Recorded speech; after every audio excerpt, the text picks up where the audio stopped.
covered in nicks and lumps, a lot of them. But we've no coin. It's a wonder they can still walk. It's a wonder they made it back at all. I heard Odin was there.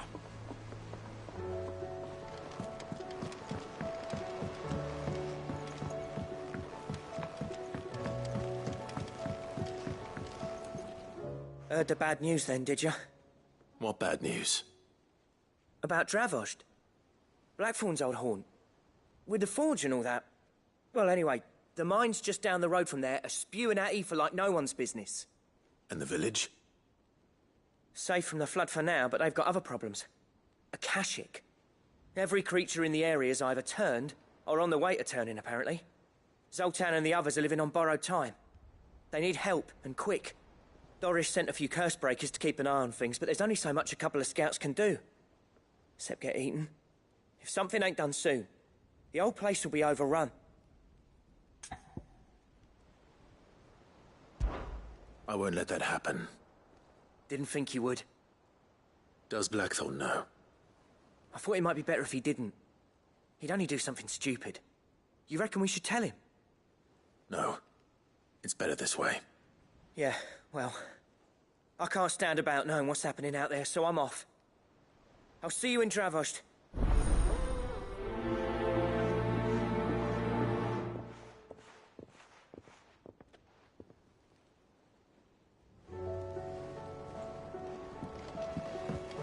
How do you...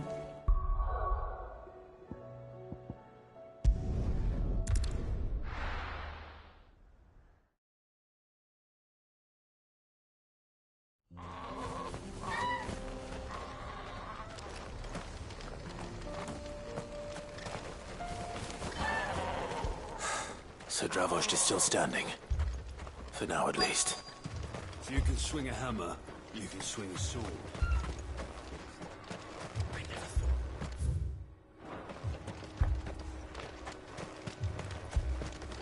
Would you like to see my wares? Go safely now.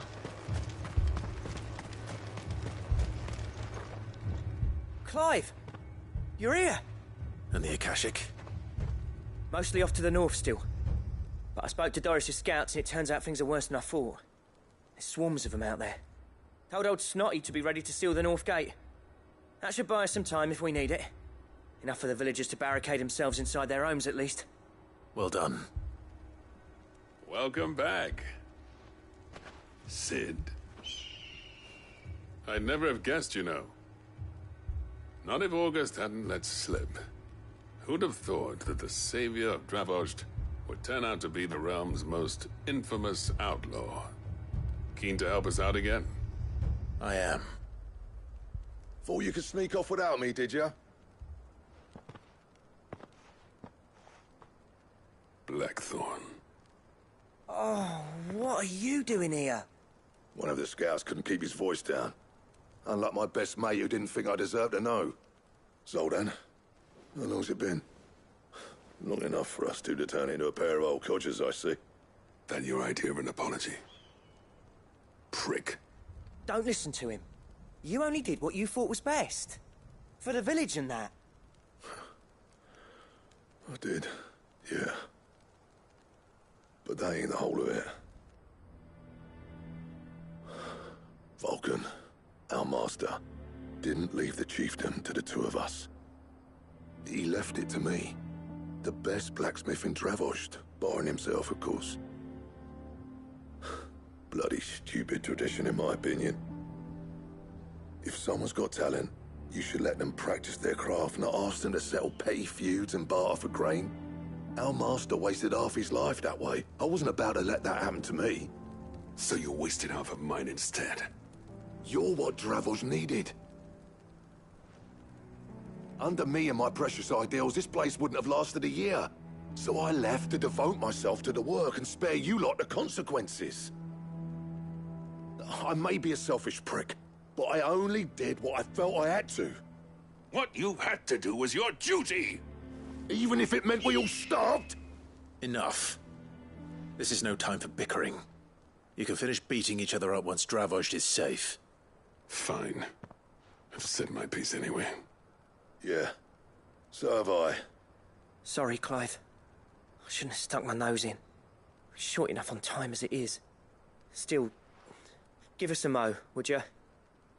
I need to get my head straight before any of them Akashic try to bite it off.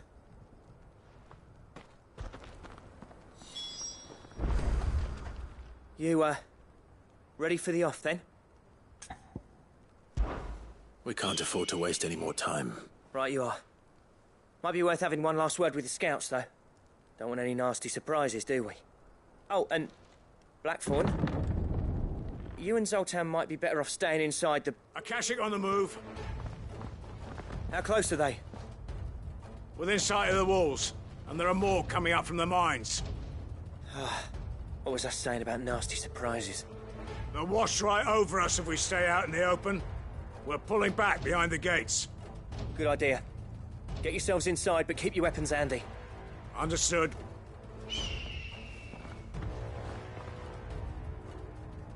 I'm prepared to fight if I have to. Well, let's hope you don't. That's our job. Once the scouts are inside, order your men to barricade the gates. No heroic last stands, you hear me? No fighting at all if you can help it. August's right. I've seen what Akashic beasts can do to armor. The people here are tough and willing, but they ain't equipped to face what's coming. I'm going out there. Start work on the gate as soon as I've left. I'll give you as much time as I can. And if they kill you? You evacuate. But it won't come to that. I promise. You'd better be right. Take good care of Dravoj till I get back. Leave it to me. And give those things what for, yeah?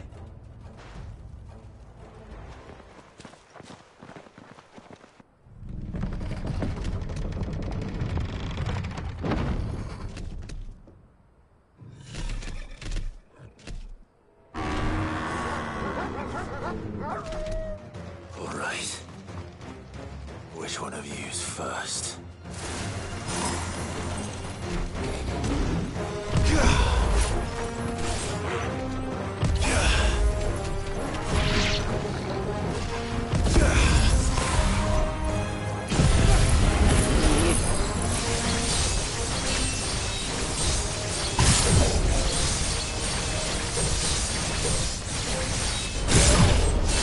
All yours, Torgal.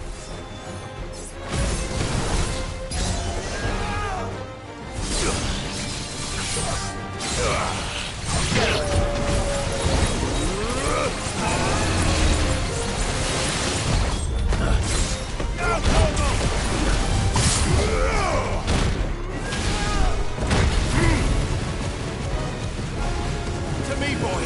To me, boy. To me, boy. I've heard Torgal.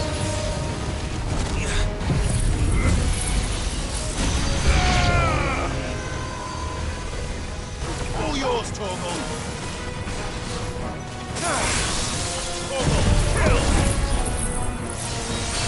Torgal, kill!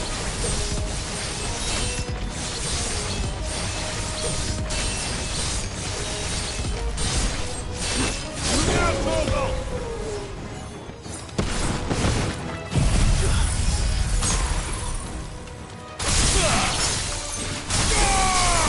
Torgal, kill! Now, Torgal!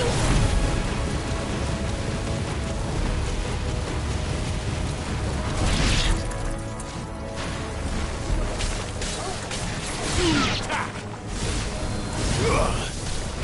Diva!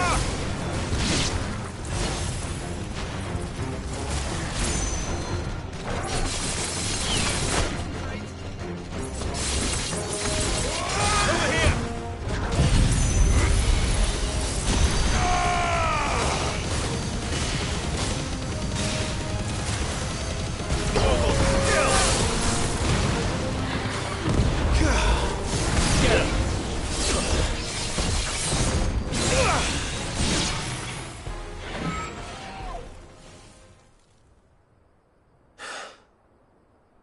Is that it? Apparently not.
question is, did I miss any?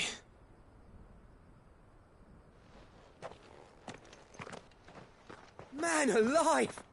You're still in one piece! I slew as many as I could.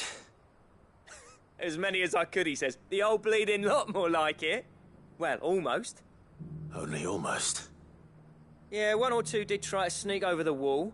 But we got the bastards, don't you worry. Good. Though you do know, more will come in time. In time, yeah. But we can think about them later. Let's get you back inside.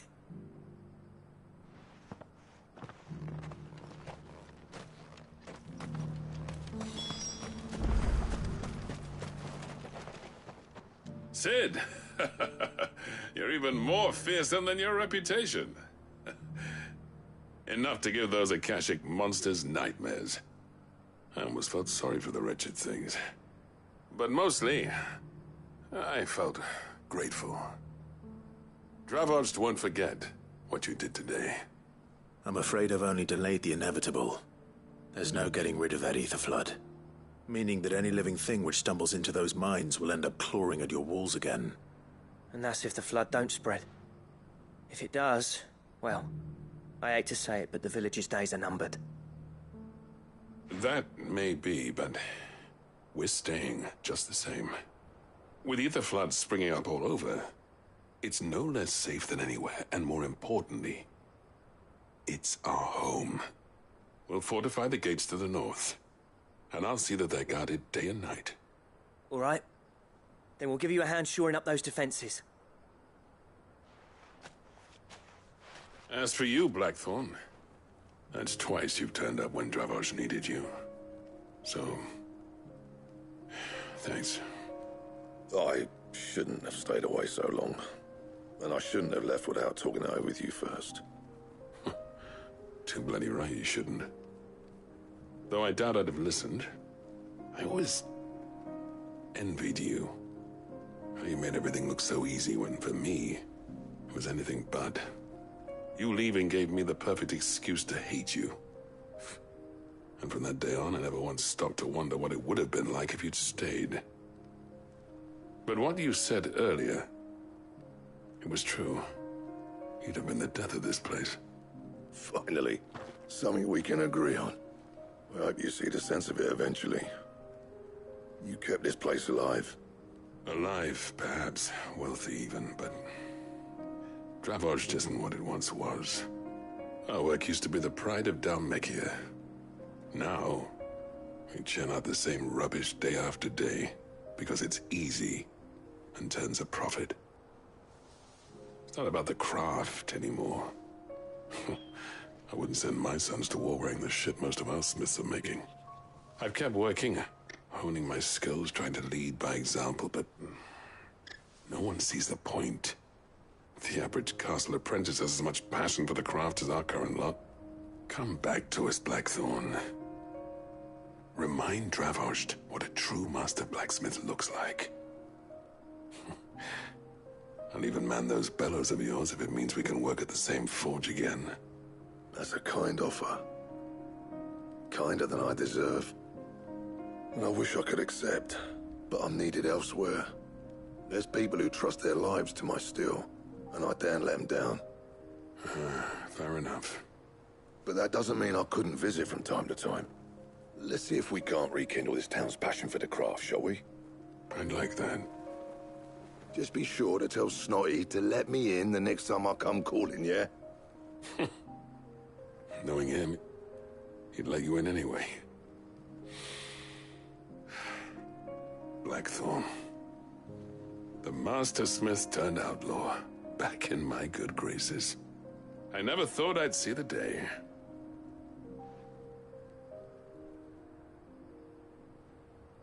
I'd say that went pretty well, wouldn't you? Even better than I'd hoped. Sid, I've got something for you.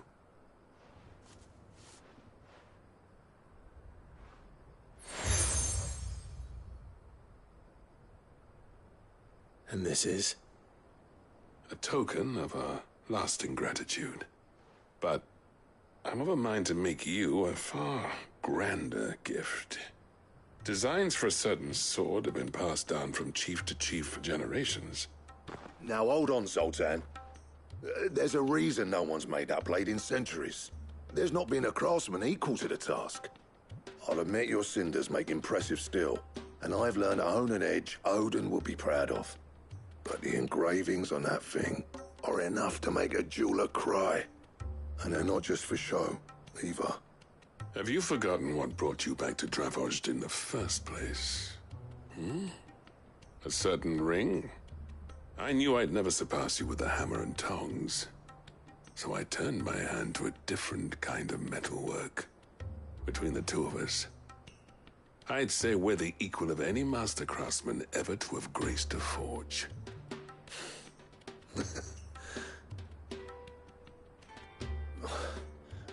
You know what? I think you might be right. Clive, you wouldn't mind if Zoltan came back to the hideaway, would you? He's more than welcome. As long as he can keep our secret. Right. Zoltan, get your tools. We've got a legend to forge.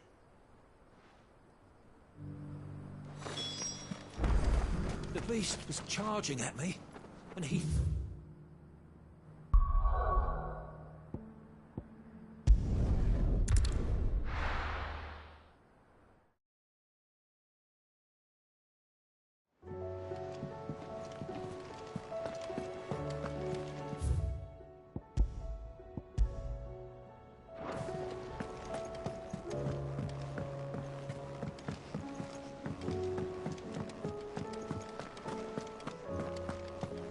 The stew's awful.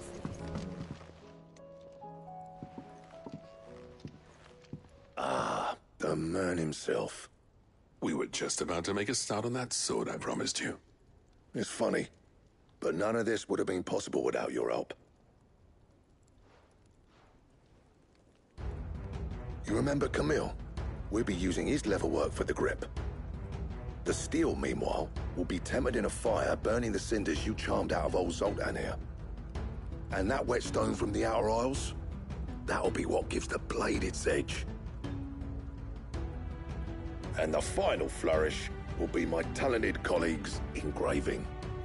A team effort led by the greatest blacksmith alive. Now, save that talk till the thing's finished, yeah? Right. I'm ready if you are.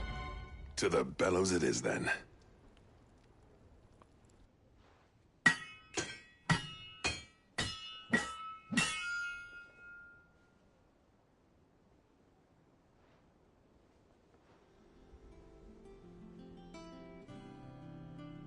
Well, bugger me. We actually did it.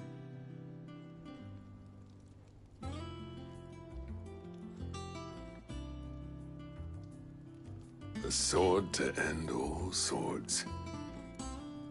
Ragnarok. It's quite something. I trust you'll take good care of it. Thank you. Both of you. So, does this make you pair the greatest craftsman alive, then? This? Nah. This was just following the footsteps of the greats of old.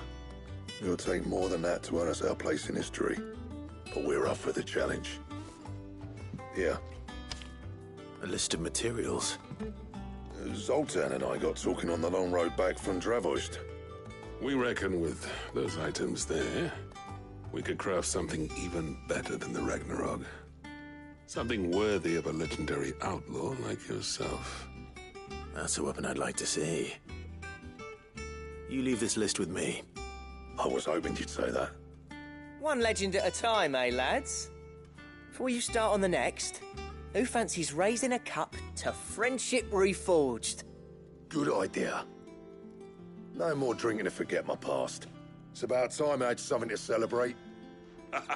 Then tap the kegs! Vulcan's boys are on their way!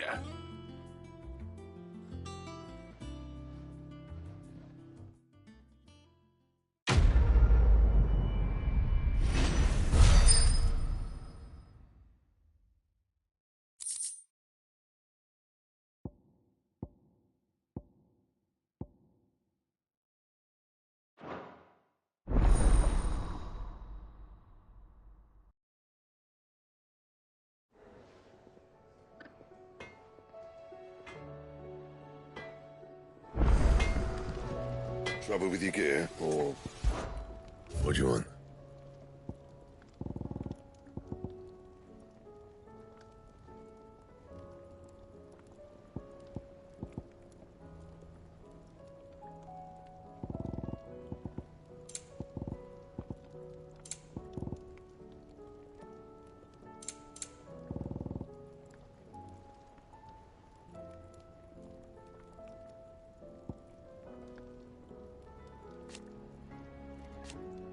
And?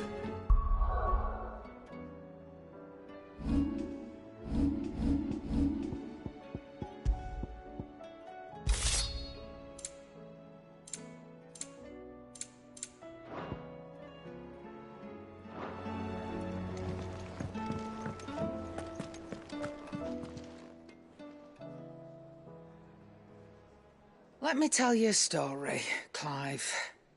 All right. Them rumours wet legs were spreading. Might be they weren't just tales plucked out of thin air. You see, there were a time when I weren't too particular about who I sold steel to, so long as they paid me the right price. Some women lust after blood, others after flesh, but me, I were always one for gold.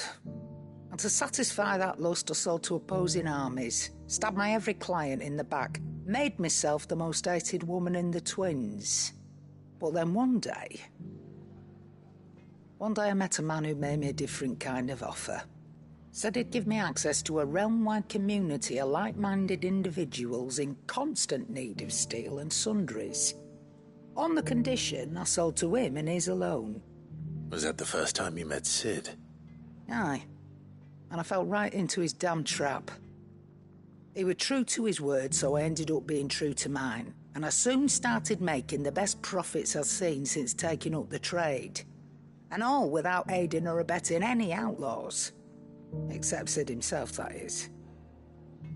Told me about his plan to topple the mother crystals, you know. Said that with them gone, the realm would want for all manner of things. An opportunity for the likes of me to mint gil. Why, I reckon an enterprising individual could find herself the richest dam in the twins. And that's when he had me. I emptied my stores that day and moved into the hideaway proper. And the rest, as they say, is ancient bloody history. A dozen years on, and I'm still not the richest dam. Not for lack of trying, mind. But I can say, I have never been happier. You've all shown me there are some things more precious than gil. That there are. So don't you go messing it all up, or you'll have me to answer to.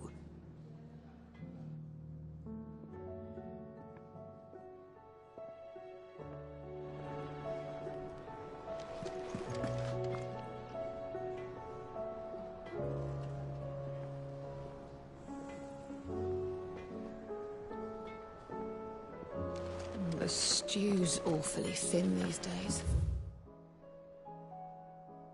What do you expect? Farmers are abandoning their fields and traders are...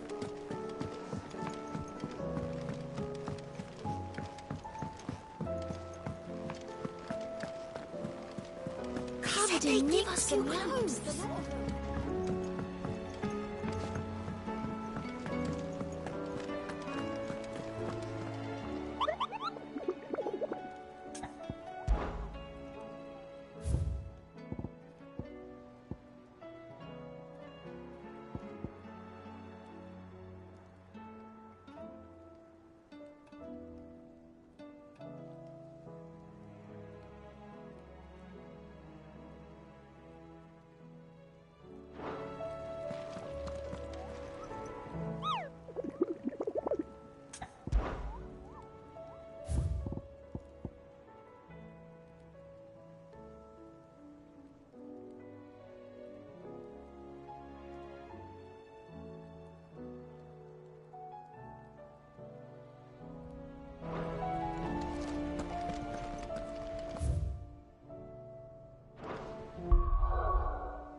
My lord Marquis, it is you? Then you received my letter. I am Sebastian Rutherford, chief steward of your lord uncle's estate. Of course. We met once before. Yes, my lord. Thank you for coming. And what was so sensitive that you couldn't put it in writing? 1,000 apologies, my lord. I did not mean to offend. I merely... It's all right. Continue. I am here at Martha's Rest, at the behest of your lord uncle, tasked with learning what I am able of the realm's current state of affairs. And what I have learned is grim. The fall of the Mother Crystals has left Storm in a state of utter disarray. The subsequent darkening of the heavens has only made things worse. Akashic attacks, once unthinkable, are now commonplace. The gears of governance have ground to a halt, and without a steady hand on the tiller, the realm threatens to drift into utter chaos. Your lord uncle, however, believes there is a way to avoid this fate, and is determined to see it set in motion. That sounds like quite the undertaking. It is. Hence my having enlisted the aid of several colleagues serving the 7 high houses. Alas... Alas? I have lost contact with 2 of those colleagues already. They are both able-bodied and trained in the sword, yet in these dark times, even that may not prove sufficient to keep a man safe on the road. So you want me to find them? I'll need to know where they went. One I sent to investigate the Republic, the other the old Imperial capital of Oriflamme. That doesn't exactly narrow it down. I suppose I'll start in Dalamil and work my way east. Thank you, my lord. I shall pray for your success and safety.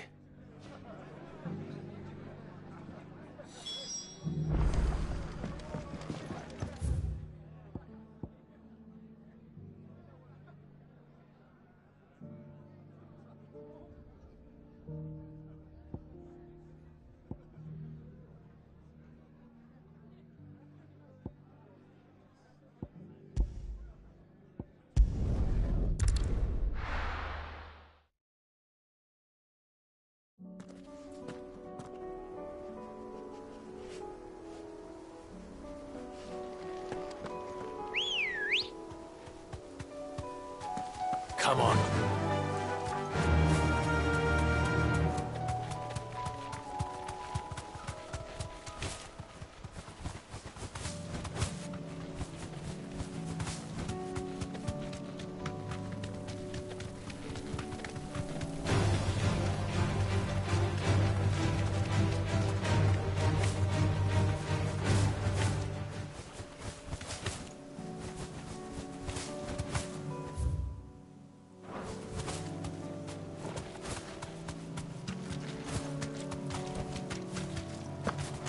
Here's the aqueduct.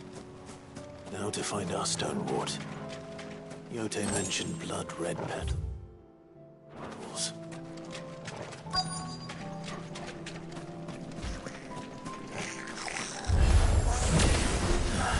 Just my luck. Well, I won't be picking anything till they're gone. There's only one thing for it.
I can before reinforcements arrive. All right. That should do it. Let's get these back to Yote.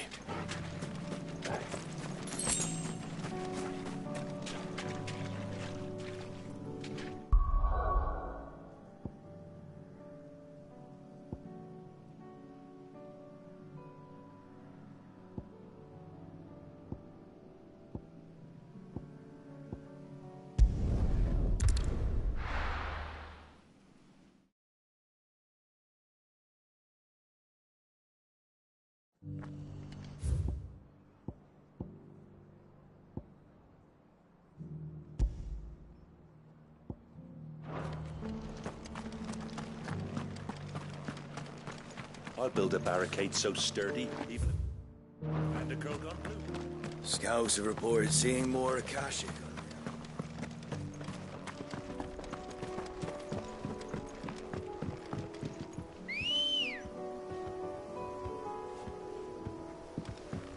Come on. Fly, Ambrosia.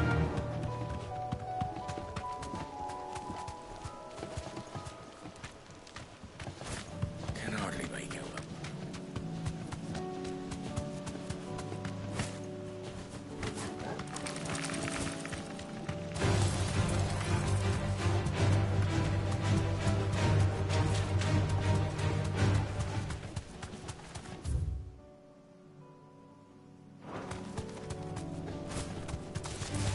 All right.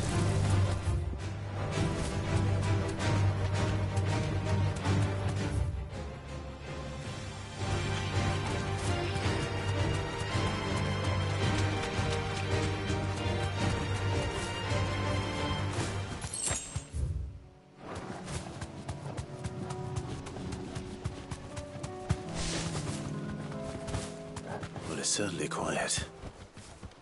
If I were a giant antelope, it would seem like just the place.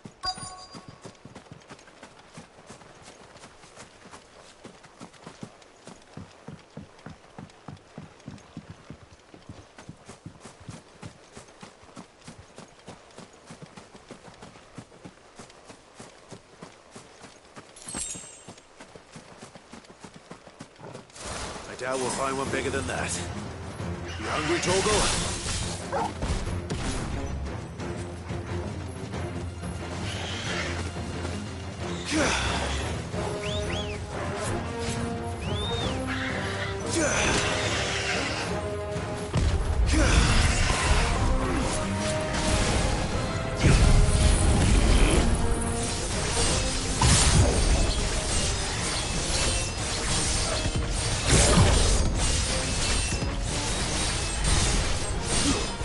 All yours, Torgal. Over here.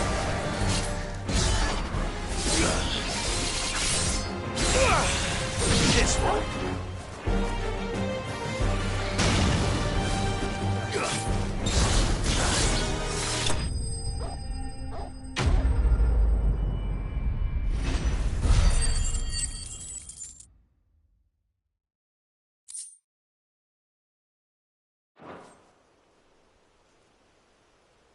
Now.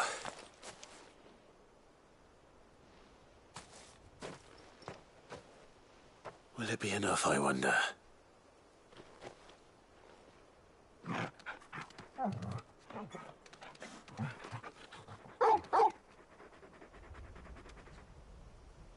I say that answers my question. Which means we owe the lawsmen our thanks. You're just a big puppy, aren't you? A very big puppy.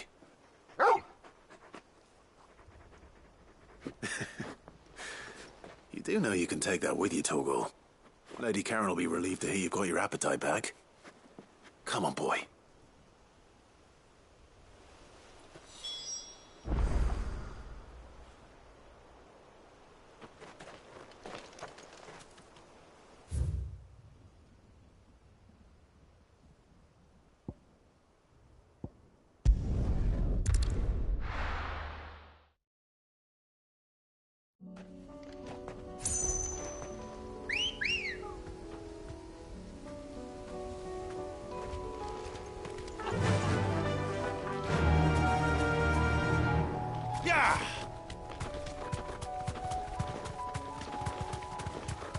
was easy enough to find.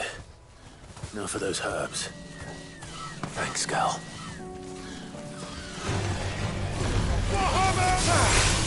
All yours, Marvel! Get up! Over here! Attack! Throw torn! Get him!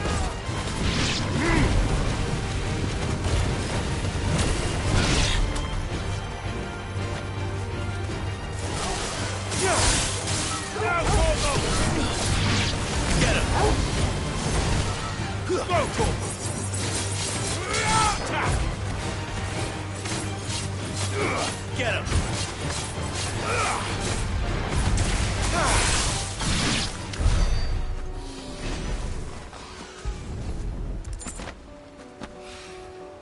This is the only plant around here with blue flowers. I hope it's the right one.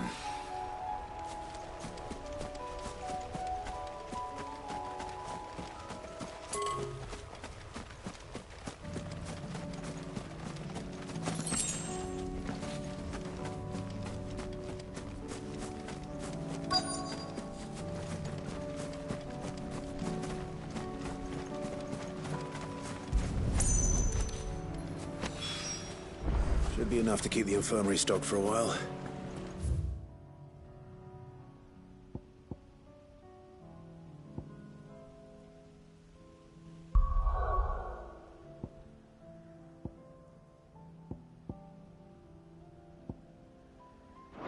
Hopefully this will put Rodriguez's mind at ease.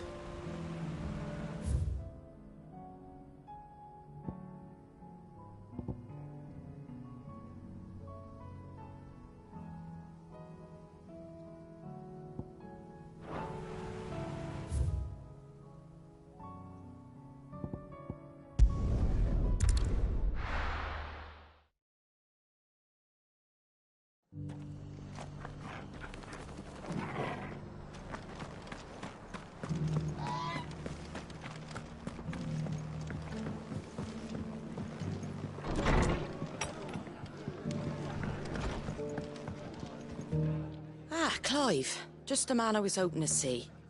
Oh? And why is that? You remember how some of Sir Wade's guardians took up residence here after the Akashic attacked? Well, now the rest have come to join him. Seems their barracks in the Lazarus have been lost to an ether flood. Now, I don't mind having a few more brave boys around to keep them animals at bay. I ain't daft after all. But we ain't got nowhere for 'em to bed down. Poor buggers are having to make do with haylofts and chocobo pens. I'd build 'em a new barracks here if I could. But where would I put 'em?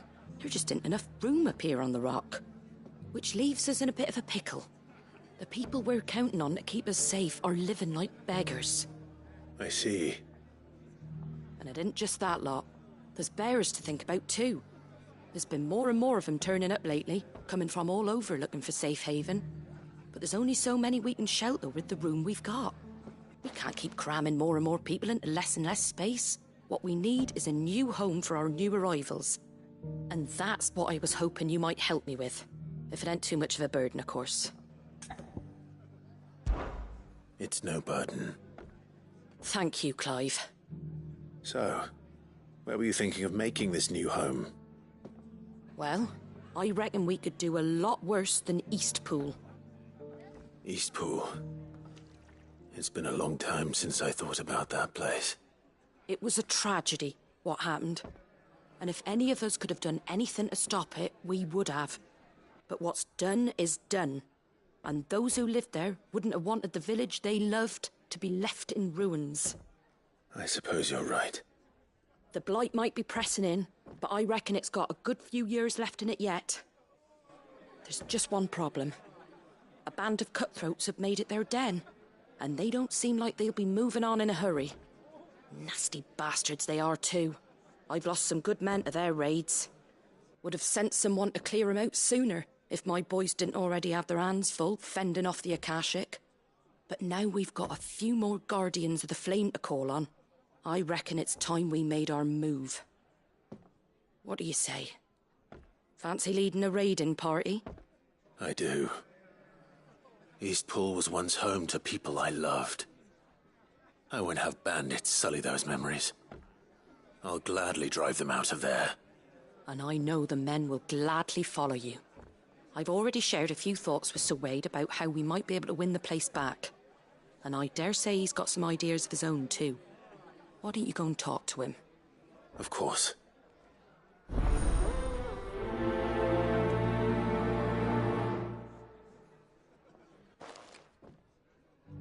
Reckon Eastpool would make a nice little home for a few bearers and guardians with a mind to make a go of it. Those blasted bandits. We return to Eastpool then. Not just yet. Let's...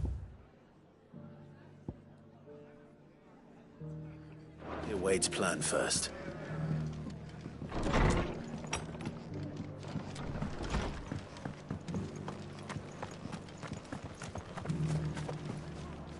So Wade, it's good to see you well. And you, Lord Rossfield. And you. I spoke with Martha. She tells me you have plans to free Eastpool and make it your own. That's right, though it was mostly her idea. I rather fear my men have been treading on her toes somewhat since joining us, not to mention each other's. And then there are the bearers, men and women who found the courage to flee their masters and sought refuge here. We need somewhere to settle them, and I can think of worse places than Eastpool. As can I. Which is why I agreed to help you win it back. That's very kind of you. I'd be most grateful if you would. With you beside us, we shall soon send that rabble of rogues running for the hills. So, what can you tell me? That thankfully there aren't too many of them. Fewer than a dozen at our last count. And rather less, thankfully. The road that leads there will more than likely still be crawling with Akashic. A small force would suffice to clear the village, but if the Akashic were to follow them in, that force could end up trapped between a rock and a very hard place indeed. I'll head into Eastpool and deal with the bandits. You and the Guardians can stay outside the village and fend off any Akashic who come too close. Make sure I'm not taken unawares. I can't ask you to bear all that risk yourself, my lord. The Akashic are the bigger risk. I can handle a few bandits. Well, if you're sure, I shall summon my men at once. Shall I wait for you here? No need, my lord. You go on ahead. We'll be with you before long. All right. I'll meet you at Eastpool then. We shall see you there. And may victory await our coming.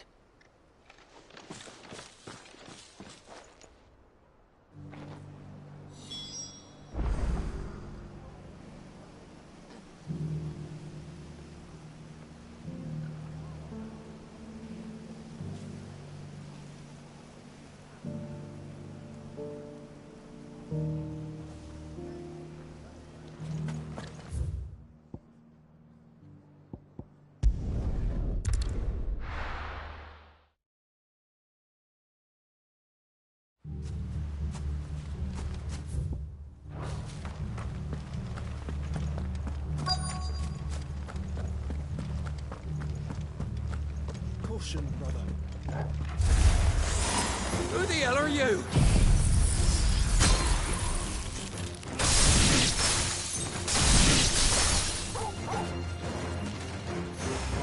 You will leave this place. Or face the consequences. That's the end of that then. Or maybe not. What's that thing doing here? Doesn't matter. It goes too.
me, boy! To me, boy! To me, boy!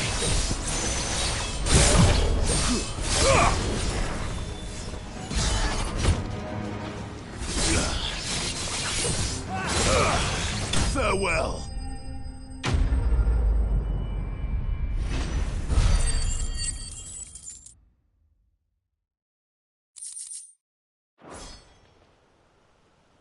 Any more surprises? I'll take that as a no. Bravo. A magnificent display, my lord. You were watching. I thought you were keeping an eye out for a Kashik. We were. Put down more than a few on the road, then arrived just in time to see you slay that... whatever it was. Let's hope it was the last of its kind. Though I expect you and the Guardians will be up to the challenge should another appear. I would hope so, my lord. Your men will be bringing the bearers who'll be living here, I assume. It might be best to send word for them to come right away, before any other unsavory characters move in. Of course. I'll send orders for them to depart immediately. Leave it with me, my lord.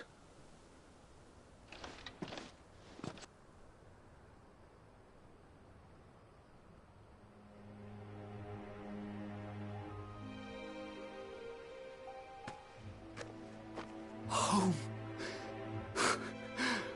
Without masters. No. We're the masters now. Our lives are our own at last. That's all of them. And not a single Akashek in sight. Now to begin the important work of rebuilding the place. It won't be easy. Especially not after 5 years of beasts and blackguards having their wicked way with the place. The masonry might still be sturdy enough, but half the beams are rotted. Those that weren't lost in the fire or burned by the bandits, that is. It'll take a bit of elbow grease, but we'll see Eastpool rise again. Just you wait. So wait. Lady Hannah is buried here. If you don't mind, I'd like Oscar to join the rebuilding efforts. He should be a part of this. Of course. I couldn't agree more. I'll let Martha know that everyone arrived safely. If you need anything more, you have only to send a Stolas. And we will, my lord. Safe travels. And so the healing of Eastpool begins. Let's go and tell Martha the good news.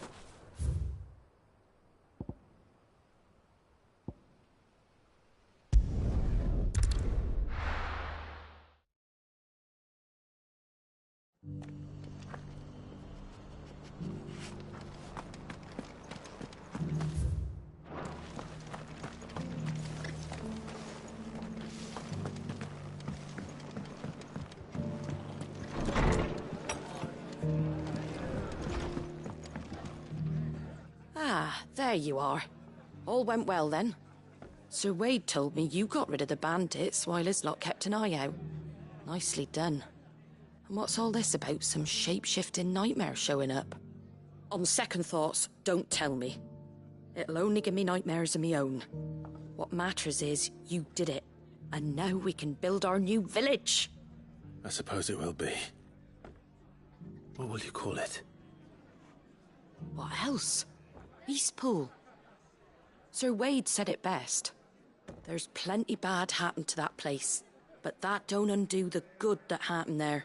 No need to throw the baby out with the bathwater. Did Wade say that? Well, something along those lines. Anyway, the poor souls might have made it to Eastpool, but their work ain't done yet. So the way I see it, neither is mine. If it's food or lumber or strong backs they need, the rest is ready to provide it. Thank you, Martha. No, thank you. You didn't have to help us. I wanted to.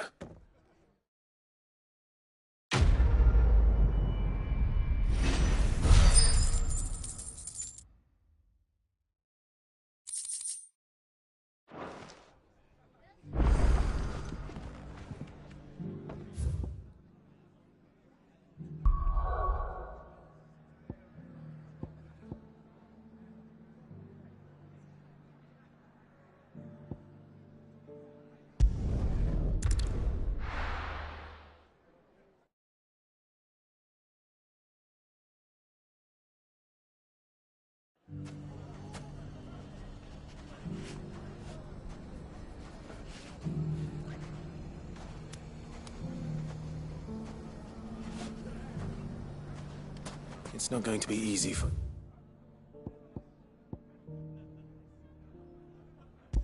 Only one man in an entire republic. Let's hope someone here's seen something. If there's one thing we've learned over the past few moons... When the Fang fella took my livelihood with it. We need someone who can bring the whole town together.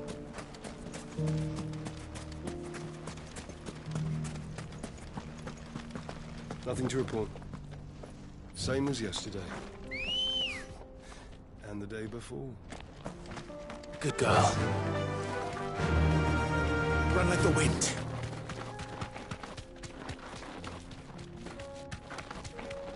Someone's got himself in trouble.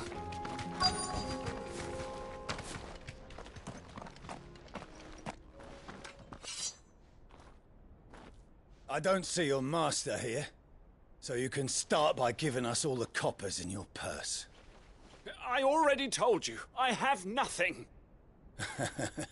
Then maybe we'll take that pretty outfit and the steel you're wearing. Please! These men are trying to rob me! I'll deal with this. Thank you. You that one's master, then? If you'd kindly pay the coin he owes us, we can pretend you didn't draw your blade on Republican soldiers. Or you can go back to your garrison and I won't report you to your captain. Oh, you're more than welcome to. He hasn't had many visitors since we slit his throat.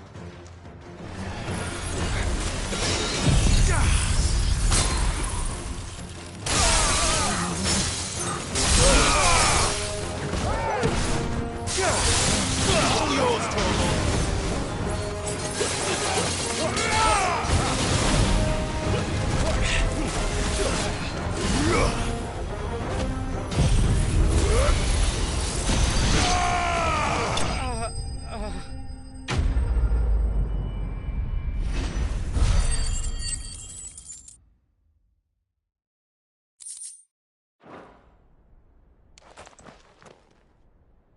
I'd expect as much from Hugo's faithful, but these were men of the fist. Much has changed in the Republican army since they lost their rock. You've seen this kind of thing before, then? Many times. I was sent here to observe the situation. You're one of Rutherford's men. He sent me to look for you. Well, then you have my thanks. I fancy I could defend myself against one, perhaps two, but a whole regiment... I arrived in Dalimil several days ago, but when I called upon the captain of the local garrison to make inquiries, his men confiscated my effects and locked me in a cell. The captain is no more, and his men make the rules now. Fortunately, I was able to bribe my way free, only to be stopped again by those soldiers you so kindly dispatched. What of the Fist's Central Command? Surely they wouldn't allow such lawlessness amongst their ranks. I would imagine they are unaware of it. Most of the army has fallen back to the capital and hunkered down behind her walls. Those who weren't recalled now rule the fringes unchecked, answering to no one but themselves. Then it's worse than we imagined. You should return to Rosaria. It's not safe here. I'll find a caravan heading north. You won't mind if I borrow one of these soldiers' coin purses?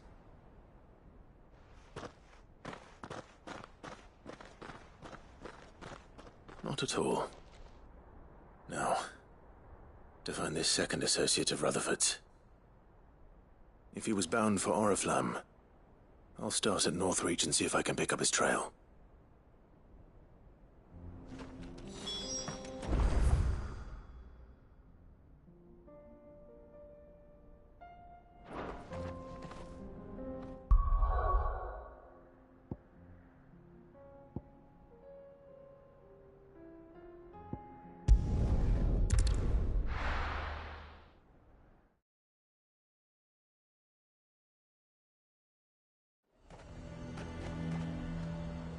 There's a lot of road between here and the capital. Rutherford's meant us out the Draper has Hortense's cloth. The way things are going at the garrison, it'll be up to us. Might I interest you in some swansdown? Perhaps some seersucker? Or herringbone? Just some linen. 2 bolts. Already paid for in full.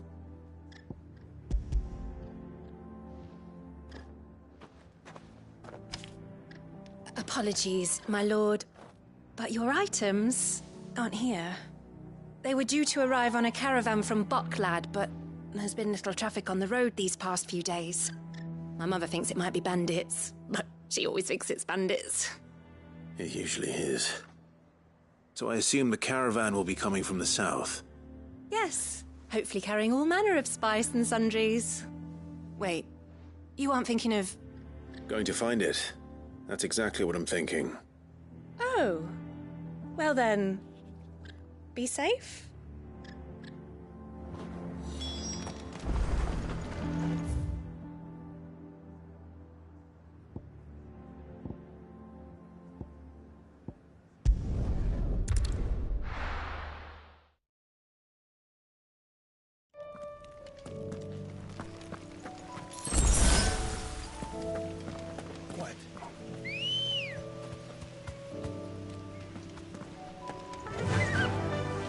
Faster!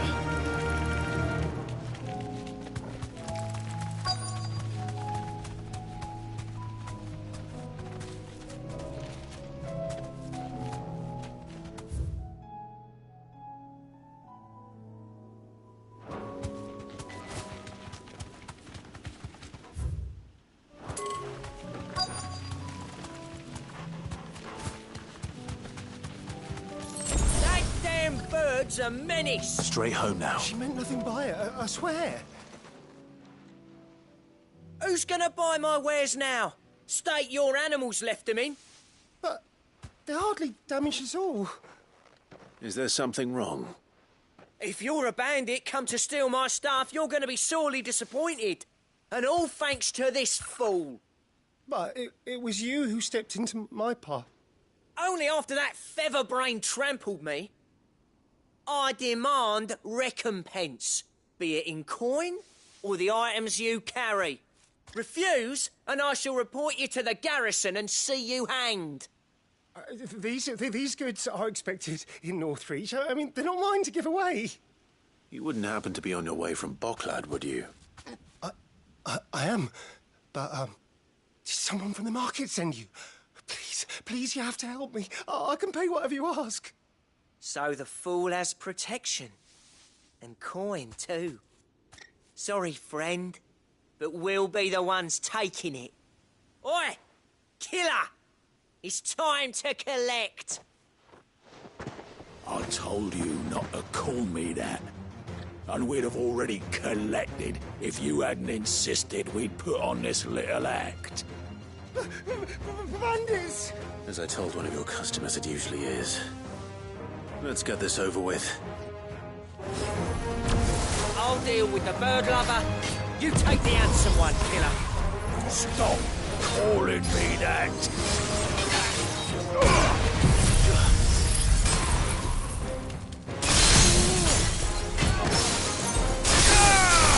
All yours, Torvald.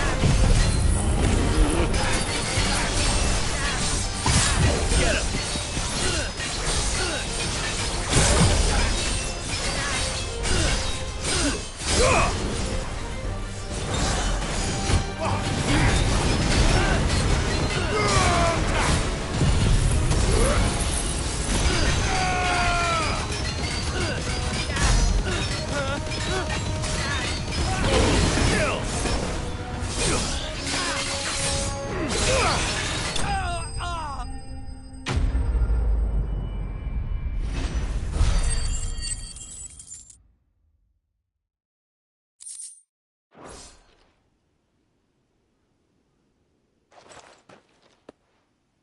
All right. You made your point. Killer my arse. Did he hurt you? No, thankfully. He seemed intent on letting the bandit do his dirty work for him, and he would have succeeded had the great lender not sent you. My shipment is safe, and my livelihood with it. You must allow me to reward you. We can speak of that once you're safe in Northreach. I'll accompany you there.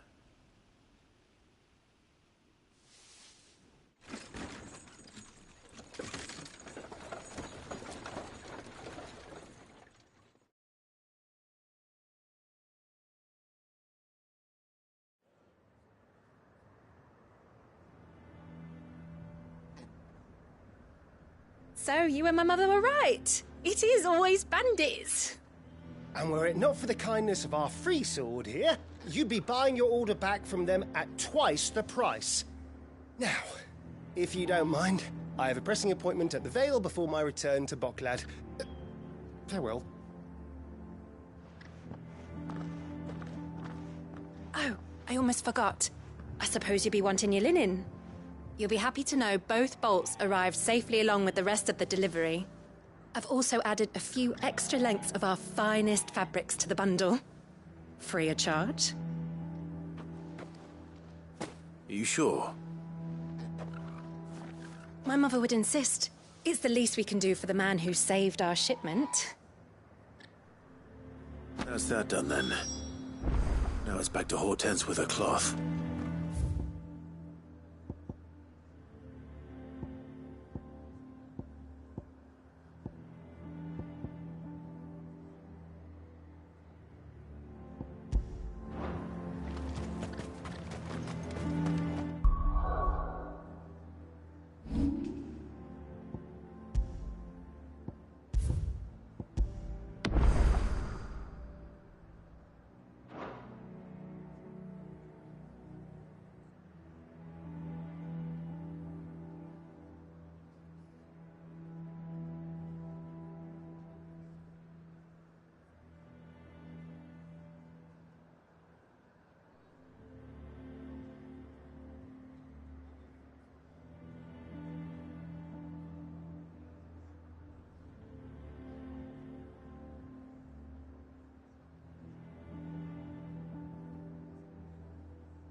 Good girl.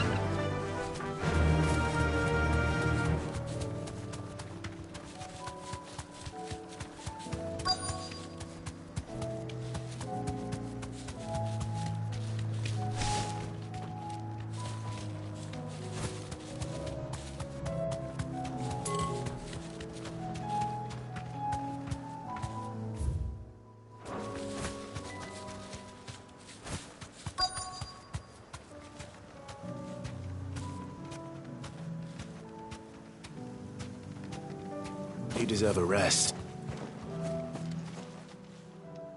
What happened here? If you're with the others, they've already relieved me of my belongings. I'm not. I'm looking for someone who was sent here by a man named Rutherford. And then you found him. I'm Alistair Rockford, attendant to the Lady Ariane of House Wellesley. Of the 7 high houses of Rosaria. It's been a long time since last I saw my great-aunt. Is she well? My Lord Marquis? Yes. Yes, she is. The Lady Dowager has granted me leave to assist your Uncle Stuart. I was on my way back from the old capital when I saw some villagers being robbed on the road here. Bandits? They looked more like field hands, but it didn't matter in the end. I did what I could to help the victims, but all it earned me was a pommel to the temple. Which way did they go? South, toward the gate. All right. I'll take care of them. Founder knows I've met enough of their kind. You head back to Northreach, visit the Vale, tell them I sent you. Thank you. I shall. Founder be your shield.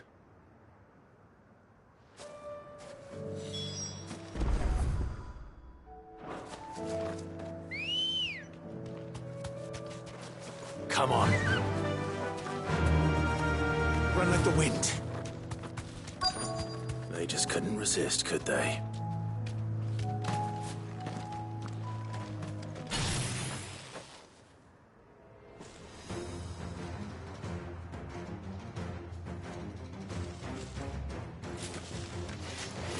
This one's ours, pretty boy.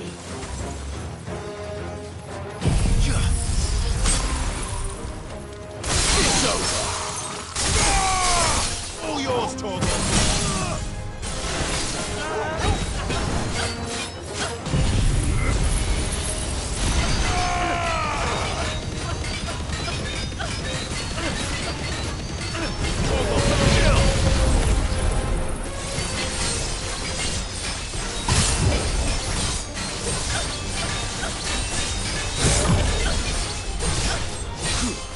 All yours, Torgal!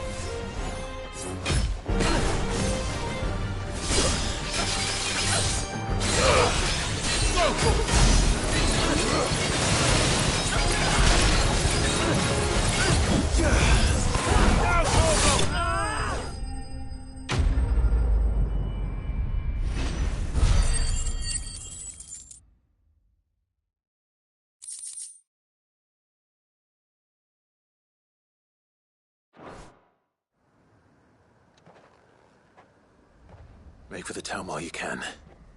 There may be more bandits nearby. You don't need to tell me twice. Many thanks, traveler. This looks to be all of them. I thought I told you to make for the Vale. And stand by as ill might befall the heir to the ducal throne. It's just Clive, and I'm fine. Which is more than can be said for you. I will survive. Strange that the garrison wouldn't intervene in such a brazen attack so close to their gates. The garrison have their hands full inside the city. Some days they don't even send out patrols. There are few hands left to work the fields, and even fewer to transport the grain. The market stalls are nearly bare, and the price for what remains is exorbitant. It's not uncommon to see a fight break out over a crust of bread. When I said the ones who attacked me didn't have the look of bandits, I meant it. They were probably just desperate. Rockford, listen to me.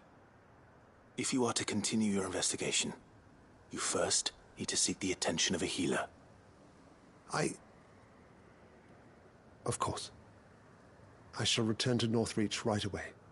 But allow me to thank you first. Had you not happened along, I... Don't thank me. Thank Rutherford. It was he who sent me. I suppose he'll be wondering where I've got to. I shall send a pistolus as soon as I'm able. Good day.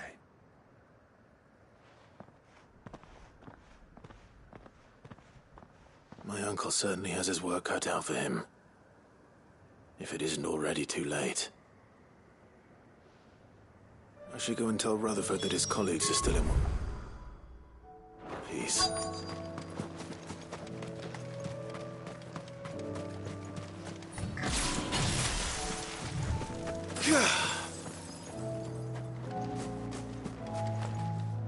Cole, I'm glad you're in one piece. Just about. Sid, if you don't mind me asking, what are you doing here? Doris sent me to find you. She hasn't heard anything since the attack. She's been worried about you. I sent a runner to the Dame in Northreach. The Hideaway should have learned of our survival yesterday. Well, I'm here now. And it looks like you freed the bearers. Only some. The rest locked themselves in the slaver's carriage rather than fleeing when they had the chance. I want to help them, Sid. But we're barely in any state to protect those few we did save. You made the right decision. Now where's the carriage? The goblins may still be out there. You have duties to attend to here. See to the injured. I'll handle the rest. All right. Just follow the path to the south. You'll come across the carriage soon enough. And please, hurry. If the beastmen get to those bearers, the poor souls will be eaten alive. I won't let that happen. Thank you. And Sid, it's good to see you. Don't thank me just yet.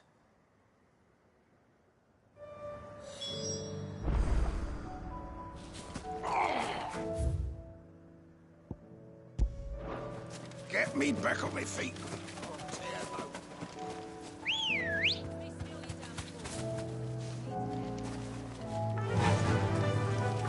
Fly, Ambrosia.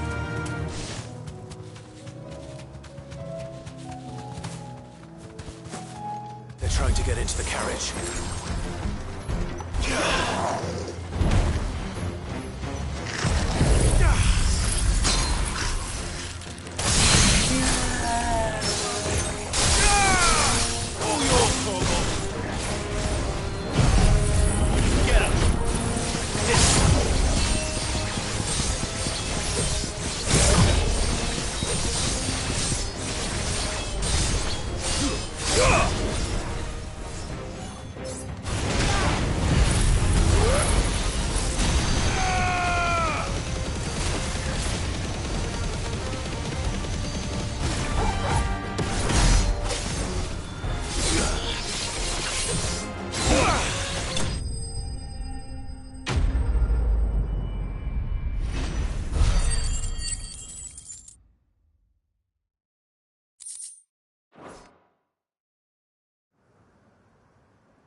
Who are you?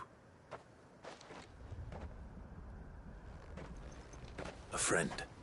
Are there any more survivors? Why didn't you flee with the others? If the goblins had made it through that door, you wouldn't have stood a chance. Why should we run? One miserable death's no worse than another.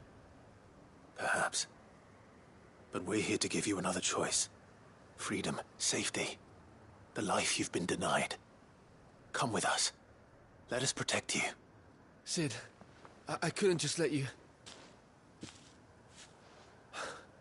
You weren't too late then. Thank the gods. This man risked his life to save yours. To give you a second chance. Fine. Do with us what you will. What we'll do with you is take you to safety. After that, it's up to you. Your lives are your own now. You can leave the rest to us, Sid. We'll get everyone back to the hideaway. Thank you. I'll let Doris know we're expecting new arrivals.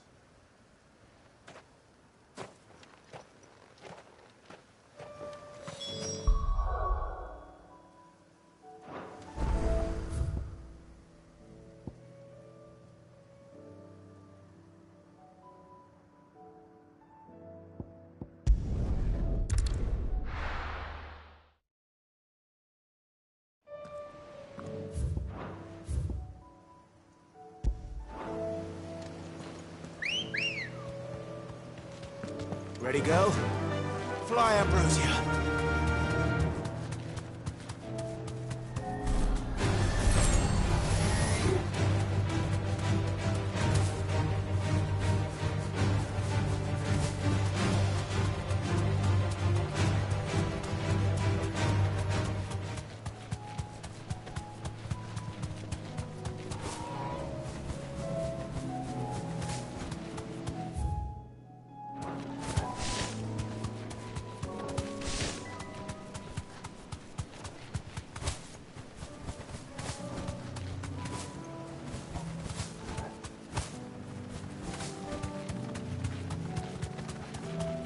Hippocrates said I should be able to find what I'm looking for somewhere nearby.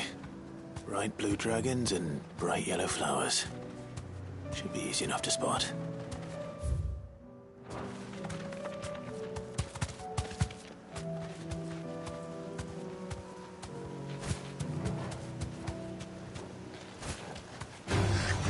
No mistakes.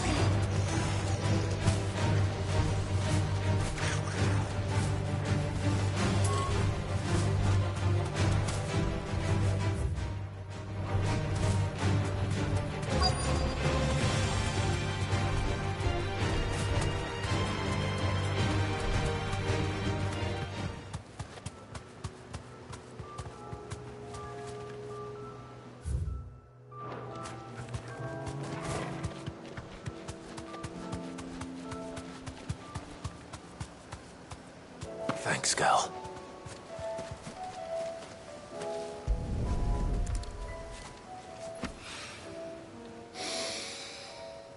Now that is heady. This must be the Drake's Mint. That just leaves the Skyworm.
This must be our wyvern. Right. Let's get this over with.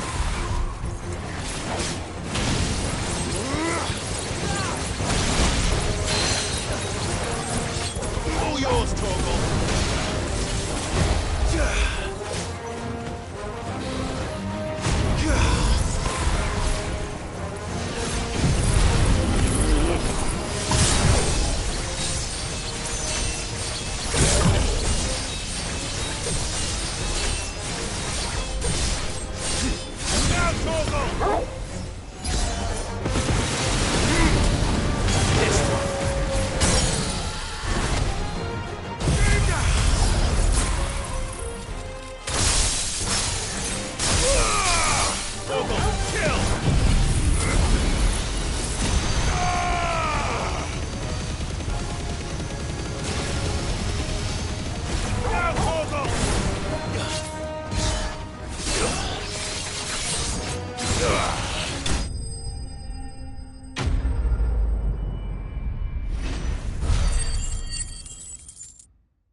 I think that's everything Molly needs to resurrect her recipe. Better head back.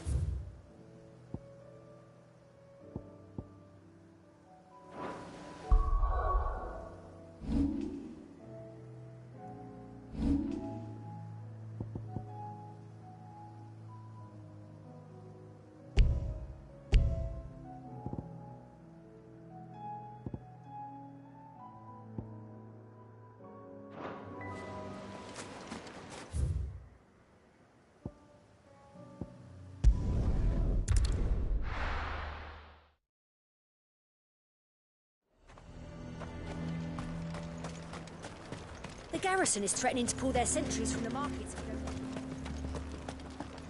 I would speak with this duke. Saw the captain just now. Your town... You...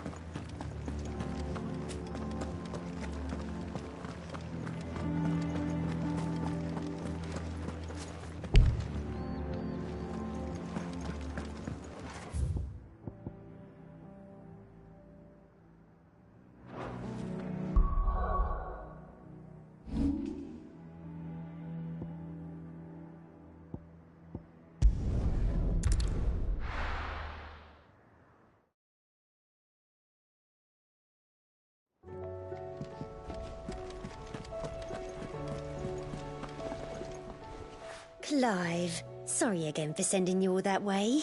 But you did get my order, didn't you? Don't worry. I have it.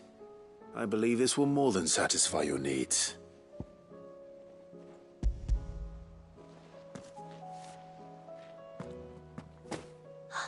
Let's see here. One bolt of red, one bolt of blue. What's this? I don't recall ordering any silk or velvet or... Is this gold work? Krieger's ghost. If that devilet of a draper expects me to pay for these... You needn't worry on that score, Hortense. They were a gift. For services rendered. I can always return them if you like. Oh, no. Oh, there's no need to be hasty now, Clive. I'm sure I can put all three to good use. Speaking of which one's most to your liking? I don't know.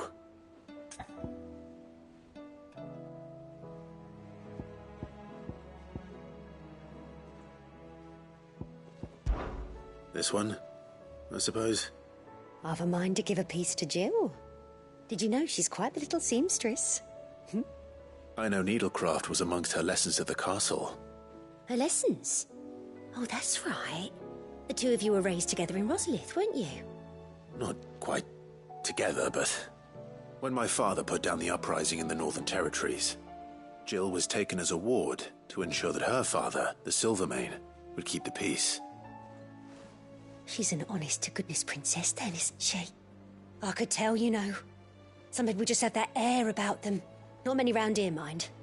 I'd offered to sew her something that might better suit her station. But she'd most likely turn me down, as she always does. Tell me not to waste the fabric when it's better used on the children. Don't take it the wrong way. She certainly seems to be attached to the last outfit you made her. Oh, sometimes I think she never takes it off. Or perhaps she'll make something for herself with your gift. Either way, I'm sure she won't turn it down. We'll see, I suppose.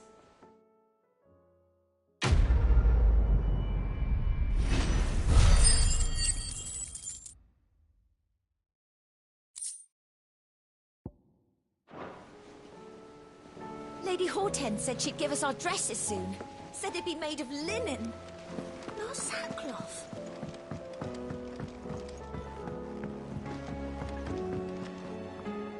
Sid, welcome back. If I'd just waited a little longer, I might have been able to deal with things myself. Or maybe I wouldn't. I keep making the wrong decisions. Cole and the others got home safely. You made exactly the right decision. No, I was lucky. I've been tracking that slaver for months, and then I sent Cole and you after them woefully unprepared. What kind of leader sends people into danger without considering all the risks? I should have urged greater caution, told Cole to be wary, to pull back at the first sign of trouble. We swore the same oath as you, Doris. It's good to see you safe and well, Cole. I'm sorry. With all due respect, we Cursebreakers don't risk our lives because you commanded of us. We risk them because we believe in our cause. No one with doubts ever joins our ranks. The agony of removing the brand more than sees to that. We all know how much bravery that takes. Cole, I never doubted your courage. Only my ability to see it put to good use. Thank you for your faith in me. I'm not sure I deserve it. I sometimes wonder if I might prefer to risk death alongside the others than ask it of them. But I'm a curse breaker. I swore an oath too. I have a role to play, and I must trust that I'm the right one to play it. You will.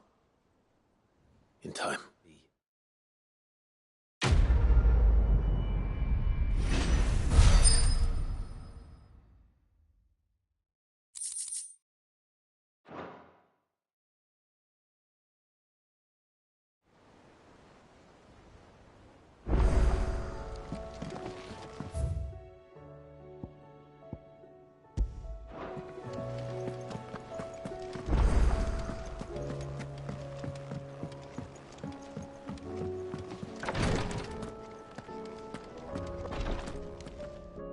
I hope you didn't have too much trouble finding the ammonia.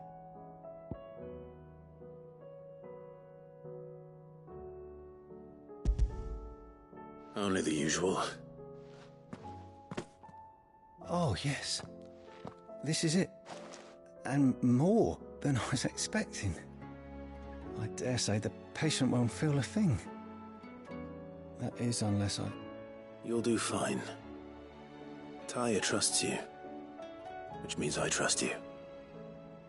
The hideaway would be lost without skilled physicers like yourself. Thank you for the kind words. Truly. But I'm sorry. I'm still terrified. The brand is more than just ink on flesh. It's a death sentence. Milk of the wyvern tail lurking just below the surface of the skin. One ill-conceived incision, a single slip, and the poison fouls the patient's blood.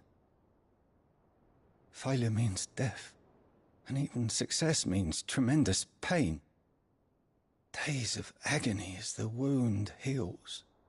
I became a physiker to help people, not to kill them. I don't want to kill anyone. Cursebreakers lead hard lives, and the operation is only the beginning. They toil in the shadows, risking life and limb, knowing their efforts will win them neither glory nor acclaim. And yet we never won for volunteers. Why do you think that is? Conviction? They're willing to die? They're willing to fight. To give their lives to create a world where people like us can be more than mere possessions. I know your work isn't easy, but neither is going under the knife. Be a shoulder for your patients to lean on.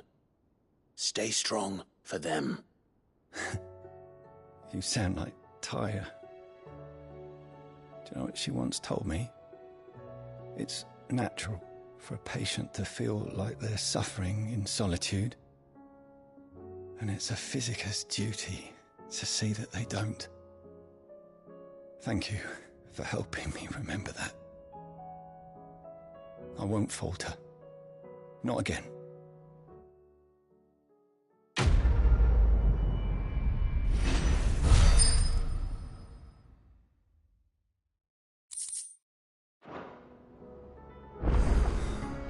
She can't keep this up much longer.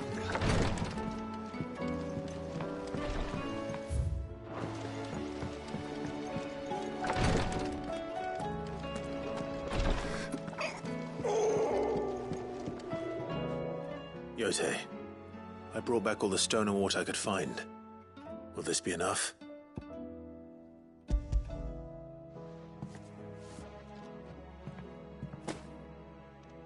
Yes, my lord. Thank you. I'm sure it will serve us until we can find another source. I'm very glad to hear it. You and His Grace are very much alike, you know. You think only of how you might help others, and never of the danger to yourselves. No more than you have minding my brother. You've risked a lot for him, and I thank you for it. I am honored that you should say so. But I beg you, my lord, do not give too much of yourself for the sake of others. We could not afford to lose you. I'll keep that in mind.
So, did you have that word with Tomes then?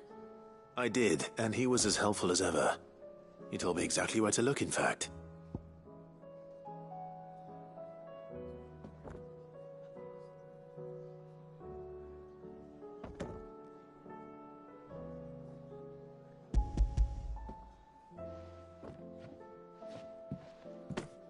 And what precisely will I be cooking up?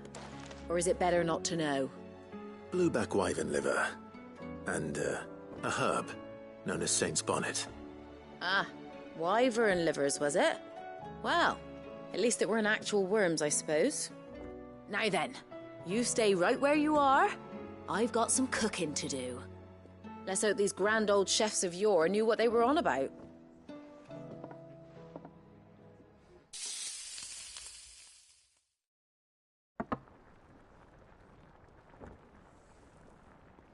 And here we have it. Fried mortress of skyworm. Ivan's offered to make sure it's fit for consumption. Well, I say offered. He as good as begged. And rightly so. Is there any higher honour than partaking in a slice of culinary history?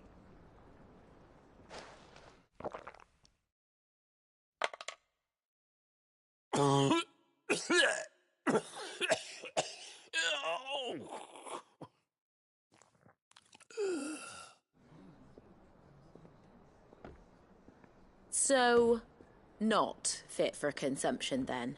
What witchery is this? The crackle of the crust gives way to an almost violent richness. Yet, it is the piquant kiss of the Saint's Bonnet that tames this savage dish. It is a tour de force. A force of nature, even. A maelstrom of flavour and sensation. A graceful beast emerging from centuries of slumber. I think he likes it. Well, I can't quite tell with all that nonsense he's talking. But I reckon you might be right. It was decent then, I take it. Decent? It's remarkable.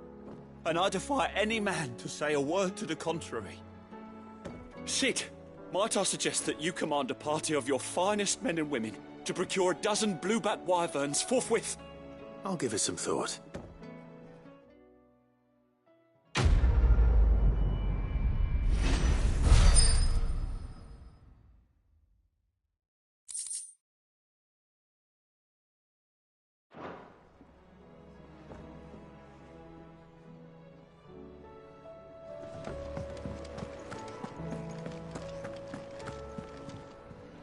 I noticed you and Torgal had gone off somewhere.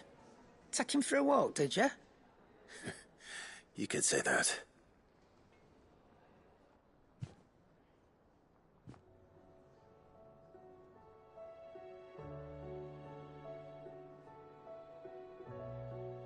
So, Molly's leftovers weren't good enough, eh? That'll teach me for treating you like you're still a pup. All right, no need to shout. Now we know what you're after, I can see about getting some in. Speaking of which, I brought one for later. Can I leave it with you?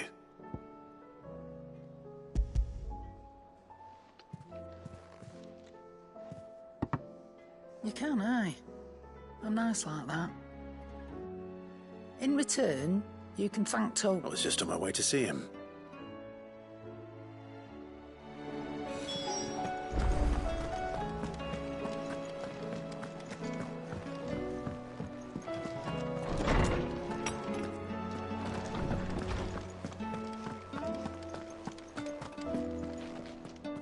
Ah, Clive.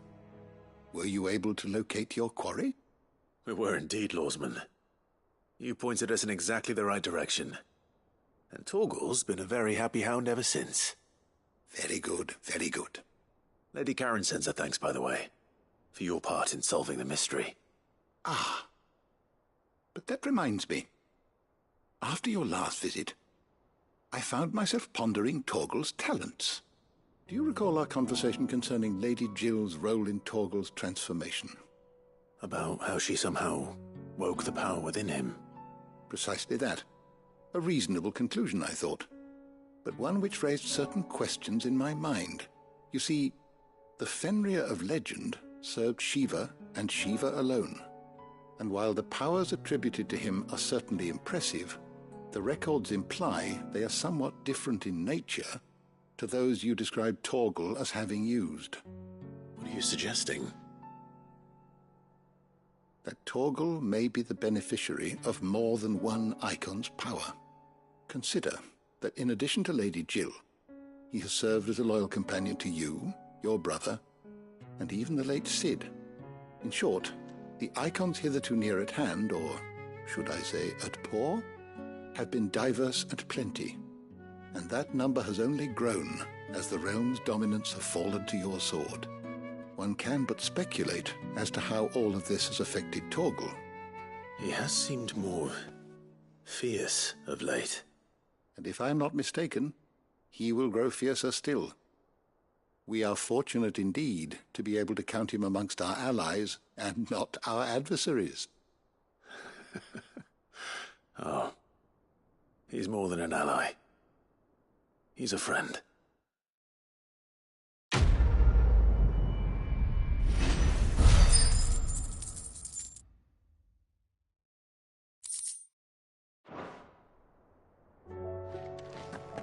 Mid said I could ride the Enterprise next.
I see you're still here. The Rest's location affords a constant flow of traders, and with it, a constant flow of information. Speaking of which, I received word from both my associates. They have resumed their investigations, thanks to you. I only happened to be in the right place at the right time. They both seem to think the realm's prospects rather grim. I am afraid that grim would be putting it lightly. Storm is in crisis, and if we are to free her, we must work quickly. And we must work together. Such is your Lord Uncle's wish. As it is mine.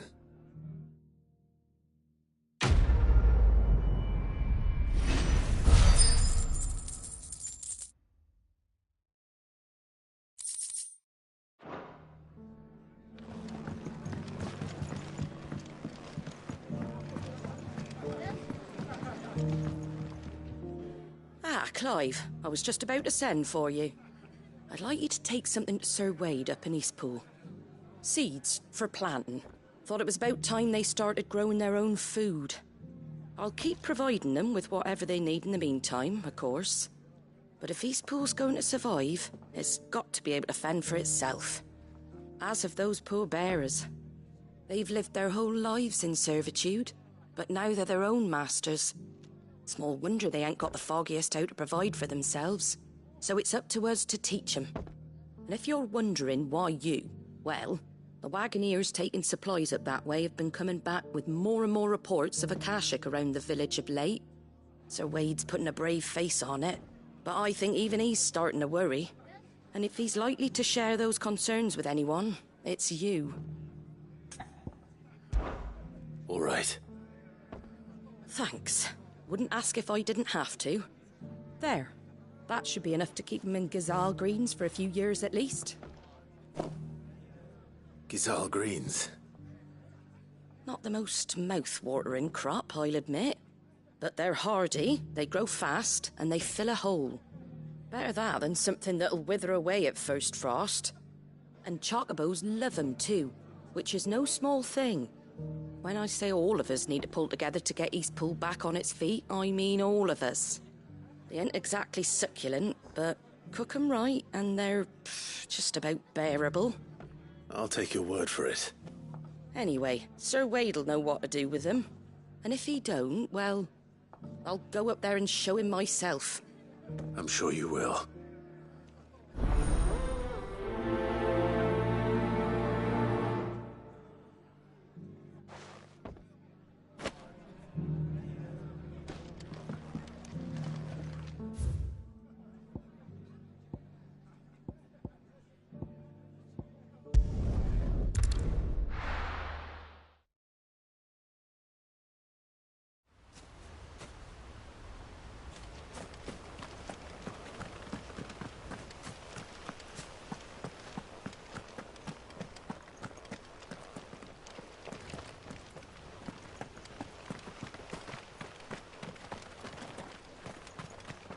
Ah, Lord Rossfield.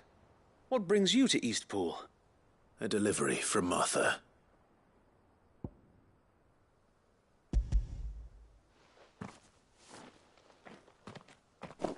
These are Gizal green seeds. Martha's keen to cut the apron strings, then, is she? I jest, of course. You see, I had thought we might be able to revive the old wheat fields, but they'd long since gone to seed. Only without the seeds. Martha was hoping he might be able to show the bearers how to plant and tend these, so that they'll be able to fend for themselves. That's not a bad idea.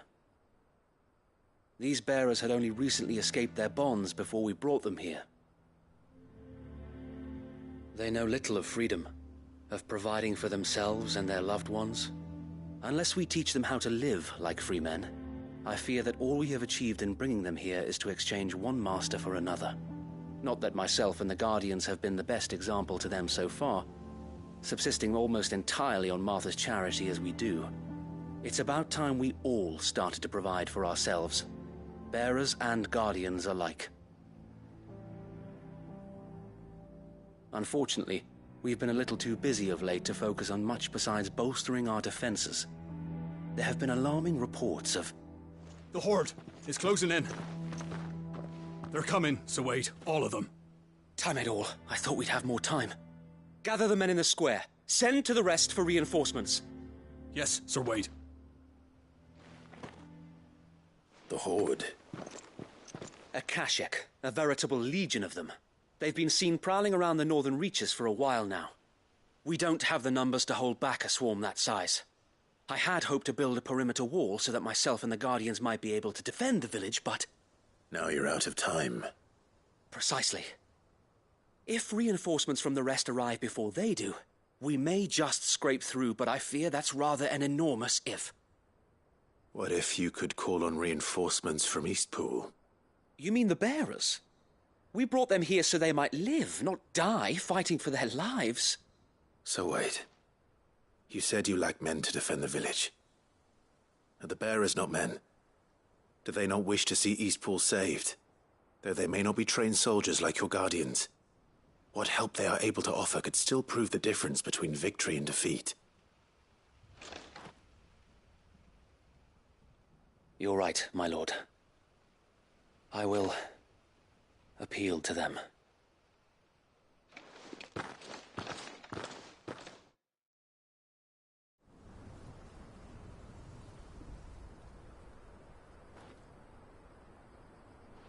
My friends, I humbly beg your aid.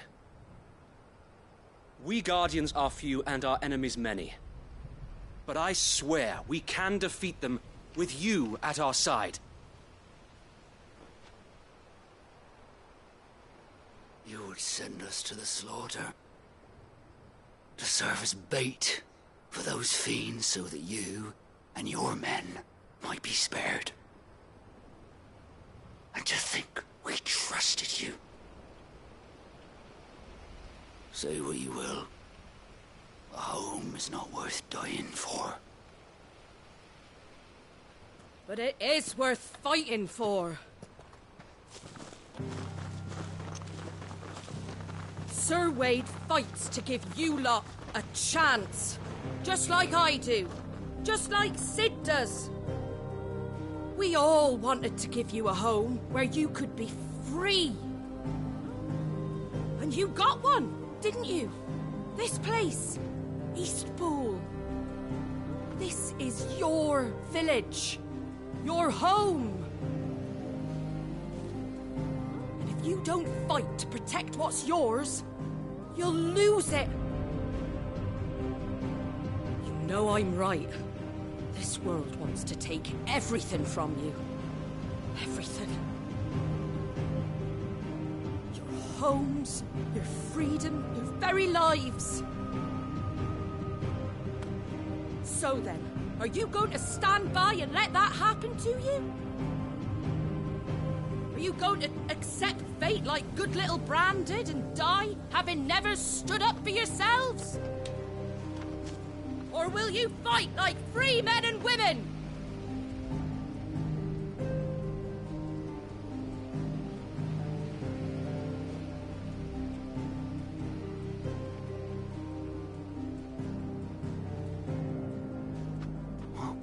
What are you doing? All right. Give me a sword. I never dreamt I'd have a home of my own. And now that I have, I don't want to lose it. I will protect what's mine, or die trying. We all will. Free men and women, fighting together.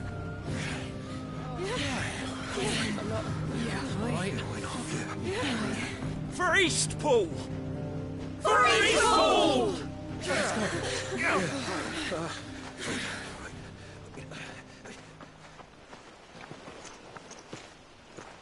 Thank you, Martha.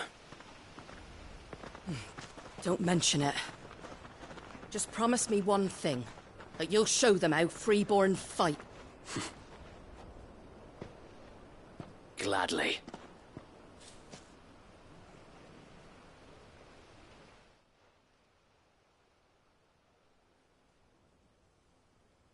Well, if it was numbers you were lacking, you certainly won't be now.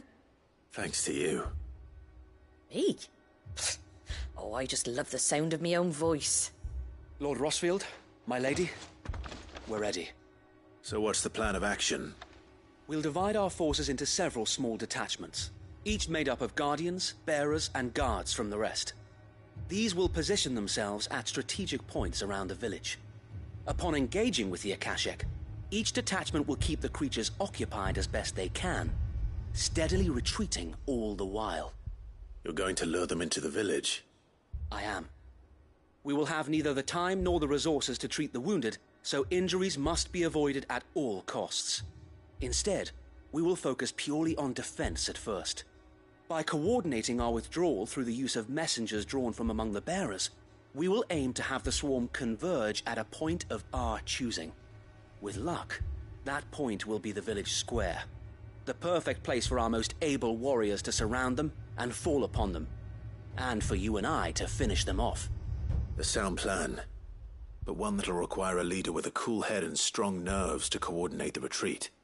I'd say you have both in abundance, Sir Wade, but you'll be needed. Please, leave the last of the fighting to me. Ha! And let you have all the glory. Sir Wade! They're here! Then you know what you must do. We work together, everyone playing their part, each shielding the other that no man might fall, that Eastpool might live on. For Rosaria! For Rosaria! We've no time to argue, my lord. I'll do as you ask. And I will do as you ask. Suppose we'd better do our bit too then, eh? Right you are, Martha.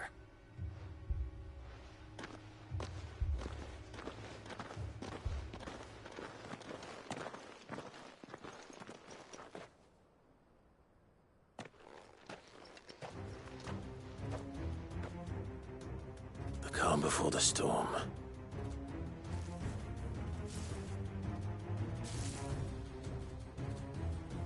Here it comes. We cannot let Eastpool fall.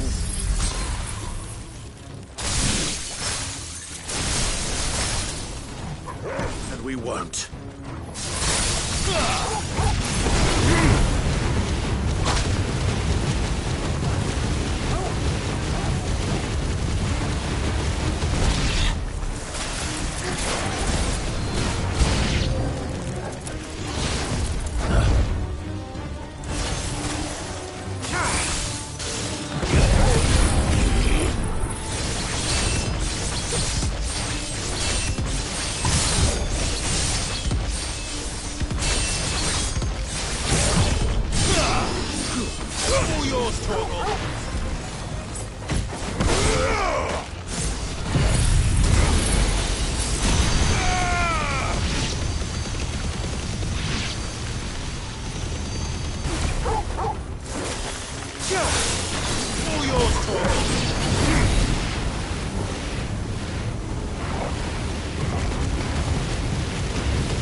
Looks like that's the last of them.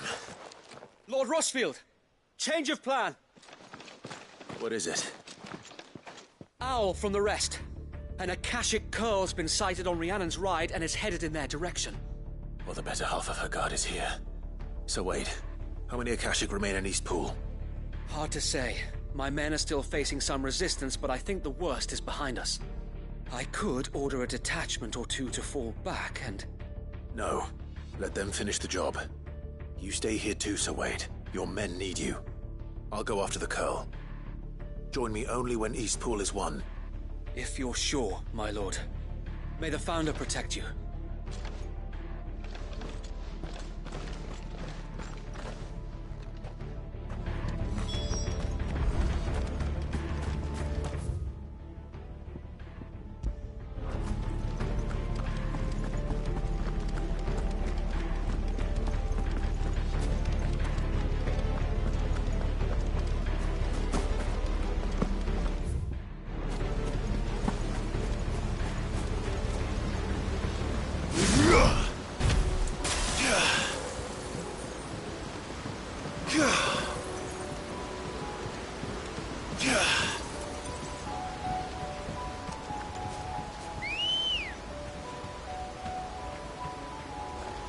Come on.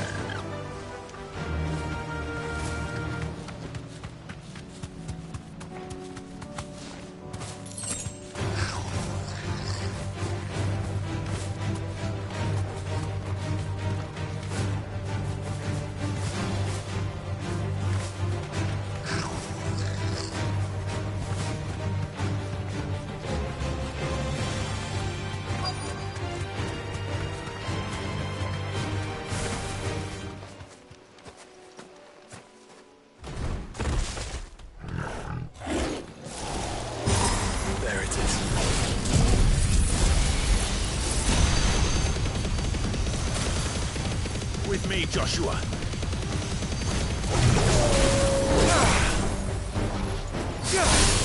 Now, Torgal!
Right. Back to Eastpool.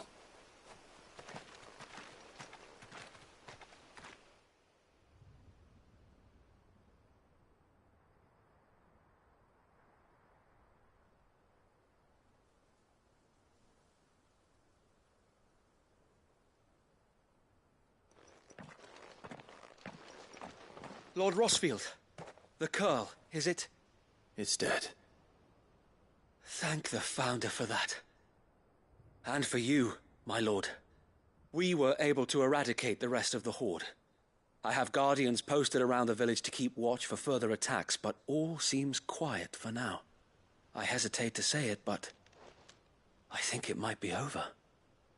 I think it might.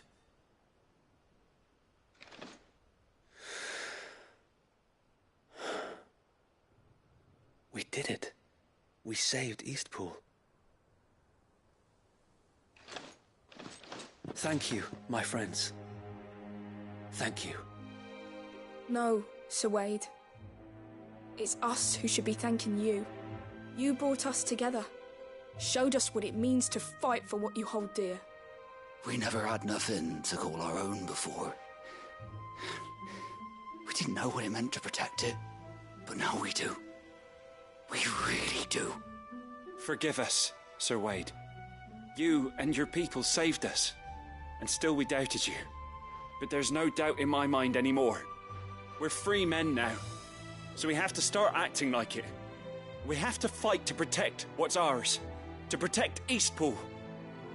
And we shall. We all shall. Together. This is our home. And if anyone or anything tries to take it away, they'll have us to answer to. Come on then. Let's get to work. This village isn't going to rebuild itself.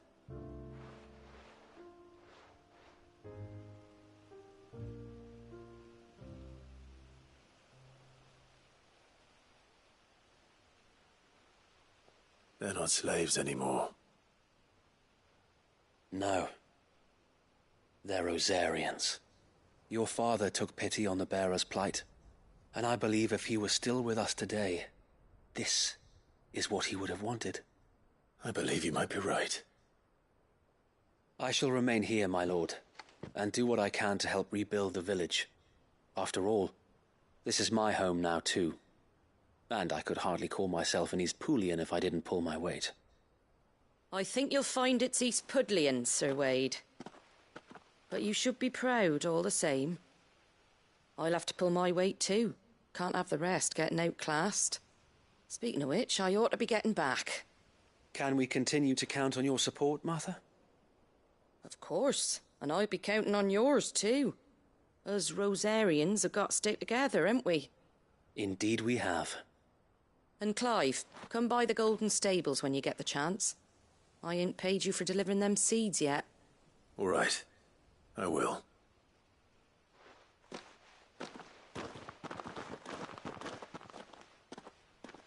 Lord Rossfield, do you remember our very first mission together? Clearing the goblins from the Stillwind marshes?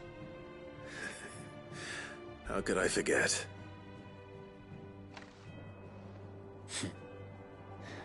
There's one sight that I shall never forget. You, facing off against that giant Morble. Not a trace of fear on your face. Since that day, there have been more than a few times when I felt like giving up. When the odds seemed so stacked in the enemy's favor, I thought I may as well just lay down my sword and surrender. But every time, I would think back to the look in your eyes that day and remember what it means to be a shield. Know that whatever trials Eastpool may face, I shall never lose courage. Thanks to you. So Wade, you have always been a true shield. I know that Eastpool, and indeed all of Rosaria, will be safe in your hands.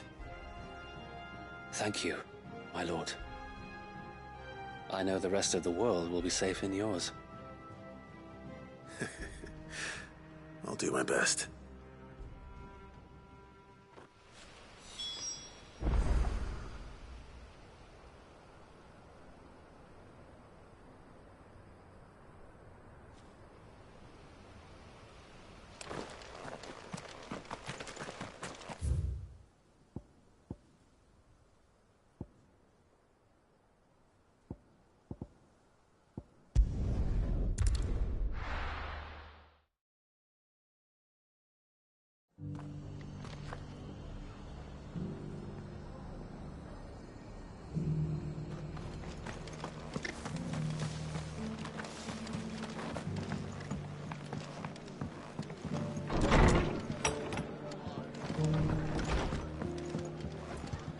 The hero returns.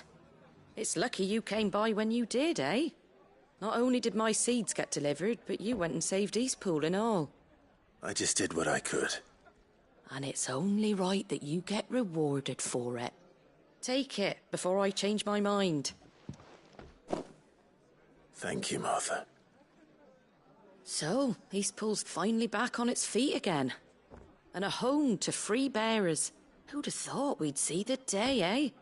Well, it was your idea. I know that, but I never stopped to think what it would mean. Bearers in charge of themselves, thinking for themselves, working for themselves. Like your hideaway, but not even hidden away. Though I suppose the rest ain't much different nowadays. You know, bearers living free like that reminds me of when I first met Sid. Loath as I am to recall that particular day. I take it you didn't always see eye to eye.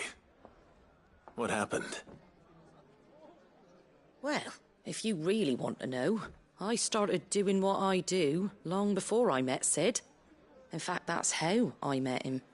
Or at least how he came to meet me. He showed up at the stables one day, asking questions about who'd been buying up bearers. Founder knows what he thought I was doing with them. Running a hunt, poking around in their innards. Something awful, anyway.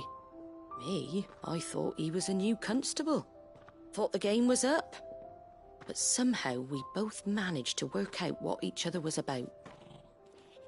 And before I knew it, the cheeky arse was rattling on at me about how I was doing it all wrong. After all my hard work. Told me I was giving them relief, but not freedom. That my bearers were still dying as slaves. Got right under my skin, it did. Told him if he didn't like it, he could bugger off and report me to the garrison. And do you know what he did? He smiled. And then he laughed. And then I did the same. We made a pact that day, that whenever one of us was in need, the other would always be there for him. And you were? Well, we both wanted the same thing. To make life better for bearers. Just like your dad. Do you know I was born right around the time Elwyn became Archduke? Growing up, I saw how he tried to change things. He certainly didn't lack for ambition, that one. Indeed. But the loftier one's ambitions, the harder they are to achieve. Which is why those of us who follow in their footsteps need to finish what people like Sid and my father started. Suppose you're right, aye. And if we don't manage it, there's always them who come after us. Good thing we've got a few half-decent sorts waiting in the wings, eh? It's almost enough to give you a little bit of hope. Just a little. Anyway, enough nattering. Better get back to work. Let's see about making everyone some dinner, shall we? The least the folks who saved Eastpool deserve is a hot meal. And you and me ain't gonna save the world on an empty stomach neither. That sounds like a wonderful idea.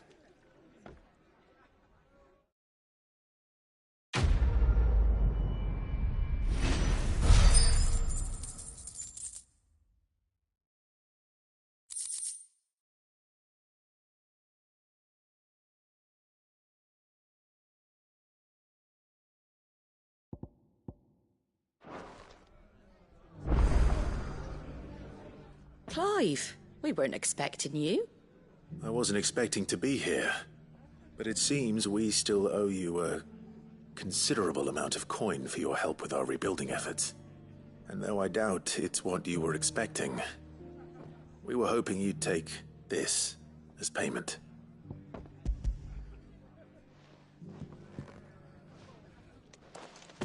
A star ruby? I can't accept this. It's worth at least twice what you owe me. More if you can find yourself the right buyer. Think of the difference as interest. Interest? If word got out I charged that much, no one would ever borrow from me again. Anyway, why are you the one here asking me about this? I'd have expected Otto. Bit much sending the Lord Marquis out to settle your debts, isn't it? The old goat working himself to death again. Something like that. Most days I think he's the only reason the hideaway's still standing. Same as always, eh? Back when the place was nothing but a twinkle in the eye of a recently retired Lord Commander, word is he was the first one Sid reached out to. Probably knew that without his strong arm and level head, the idea would never get off the ground. Sid may have been the face of the hideaway, but Otto's always been the backbone. And when Sid passed away, we were all worried that would be the end of it. That Otto would just give up. His death was hard on everyone. But it must have hit Otto hardest of all. But he didn't give up, did he? Quite the opposite, in fact. If I recall, he was the one who nominated you as Sid's replacement, and rallied the rest around you. I reckon what he saw in Sid, he saw in you too. And don't we all? Doesn't hurt that you're half as stubborn and twice as handsome, neither. That, and you keep good company. I suppose I do.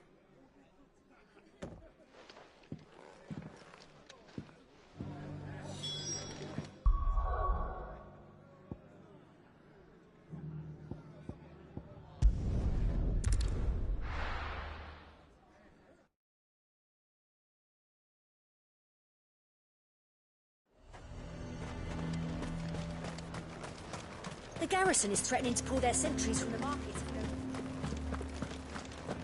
I would speak with this Duke. Saw the captain just now.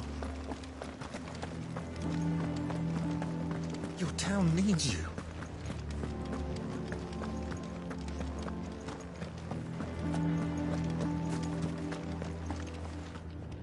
Milady, I come bearing gifts. Gifts? Whatever is the occasion.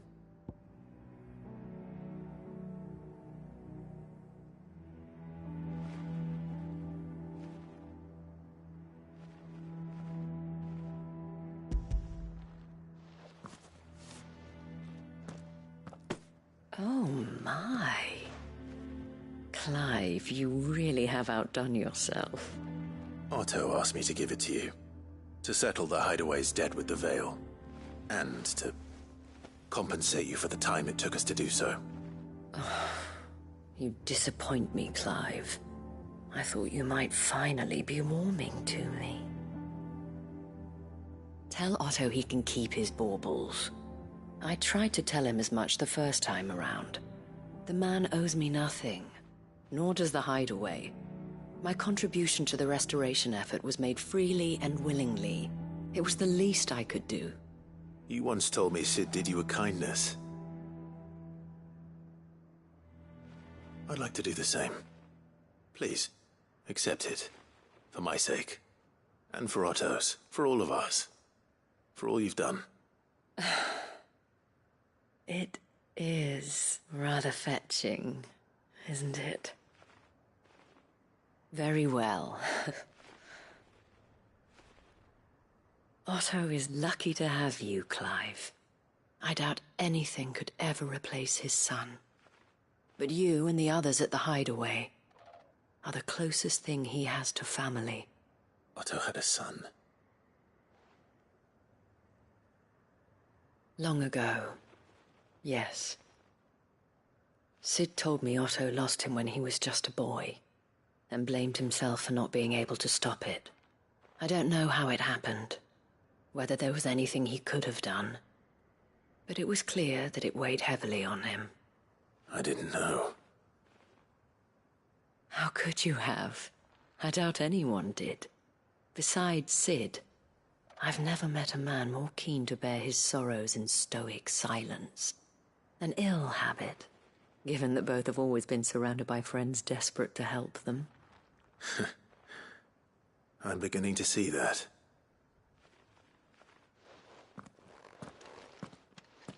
Go will want to know the stones were delivered. Still with us?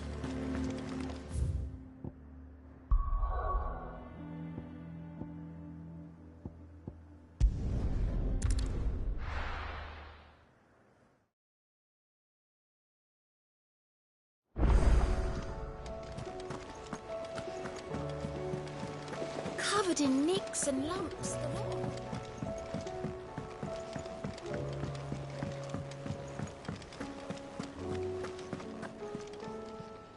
Boat. Still alive, I see. So Lady Karen accepted the ruby. Ah, about that. I tried my best, but she was just too stubborn to take it. She threw it right back in my face, in fact, and told me I could stick my stupid stone where the sun don't shine. Karen refused payment. I hope it wasn't something I said. I'm sure you were as tactful as ever. Let me see what I can do. Oh, wonderful. I hope you have better luck than I did.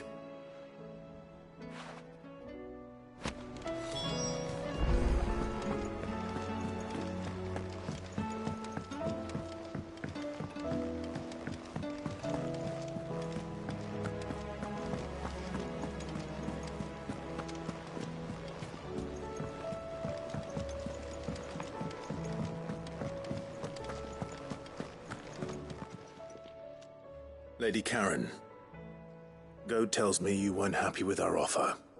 Would you prefer the debt was repaid in coin? What debt? I don't recall lending any of you lot me hard-earned gil. I may have tossed a talent or two in the Hideaway's coffers, but those were donations, and you can hardly call it charity if you go asking for it back. Of course not. But one good turn deserves another. And our circumstances have changed. Surely you wouldn't shun the gratitude of a pauper who happened to have become a prince. Oh, so you're a prince now, are you? Fine. But I'm selling it and taking what I'm owed, then you're getting the rest whether you like it or not.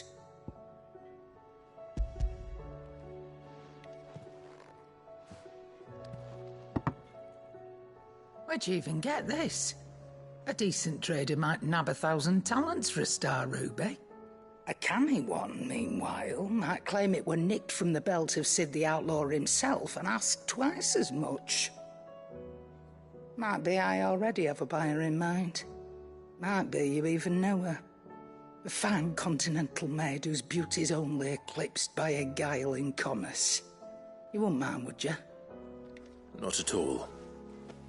Just be sure to tell her that it's always a pleasure doing business.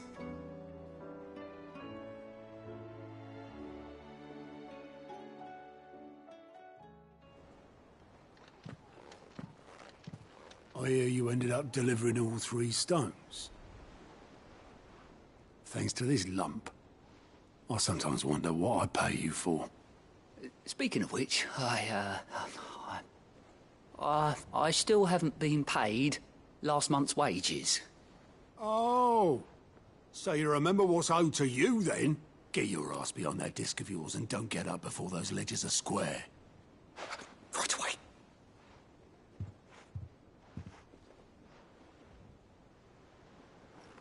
I've seen that before. You have, yeah. Plenty of times. It was the only goblet Sid ever used. Either out of habit, or because the filthy sod couldn't be bothered to find a clean one. I knew so little about him. Like most people. Martha and the Dame both seem to have fond memories of him. I bet they do. How long did you know Sid before he... Before he died?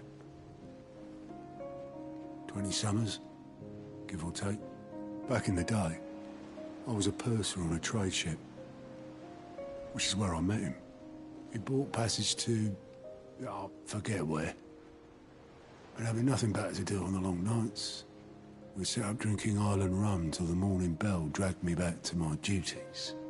Quit my post not long after that, on account of making a fine maiden's belly fat. But me and Sid stayed close, promising we'd one day sail the seas again. That was before fate stepped in and said she was having none of it. The magic woke inside my son soon after his first name day, and there was no hiding his knack. Couldn't you and your family have... My family were the ones who summoned the constable, wanted the monster taken away. I couldn't turn my back on him, forget what I felt, and I couldn't for the life of me understand how they could. Luckily, Sid was of the same mind as me. It was him who stood beside me when all I wanted was to tear the whole world down. Him who cried for me when I had no tears left of my own. Him who swore he'd do everything he could to stop it from happening again. And he was true to his word, too. Left the Royal Army once and for all. His ranks, his ribbons, gone. Just like that. Threw away everything he had. All to right a wrong that no one else had the courage to face. I knew then I'd follow that man to the ends of the earth.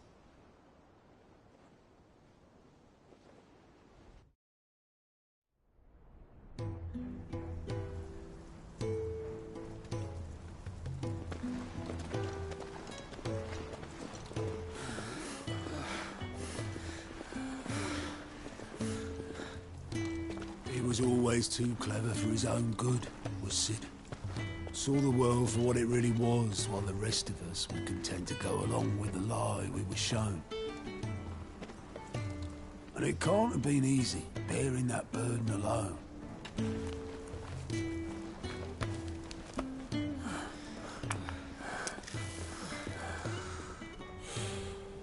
But he didn't let it stop him. He never lost faith in what he believed was right. And that gave us faith in him. Faith he'd steer us true. So I swore to myself that I'd always be right behind him, ready to catch the stubborn sod, if ever he should fall.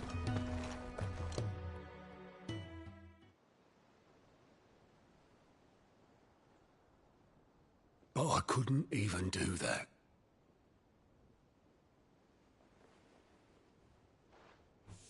Ignore me. Just the ramblings of a tired old man. Leave that lot. I'll tidy it up in a bit.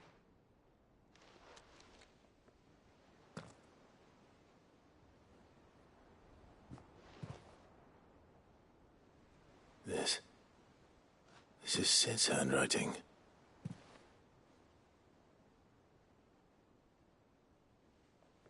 Dear Otto. I may be drunk, but I wanted you to know this place would be fucked without you. Love you, you grumpy old sod.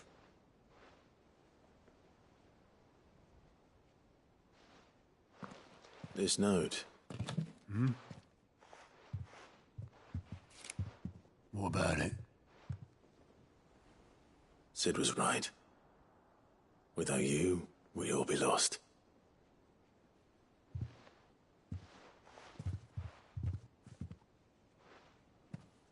He should have bloody well said so then. Just once. Before he went. But then, why would he? Him, or anyone? I'd only have told him to piss off.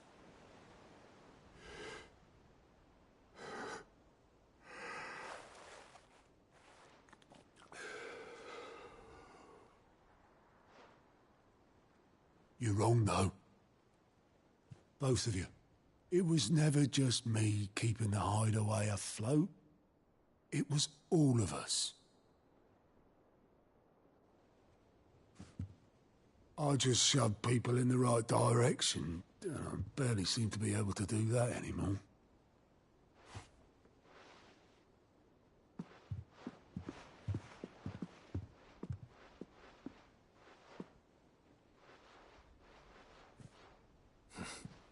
Would you rather goat at the helm? Well, maybe I've got a few more years left in me. I'm going to hold you to that, Otto. Before you go, Sid would have wanted you to have this. But that's... This'll do me just fine.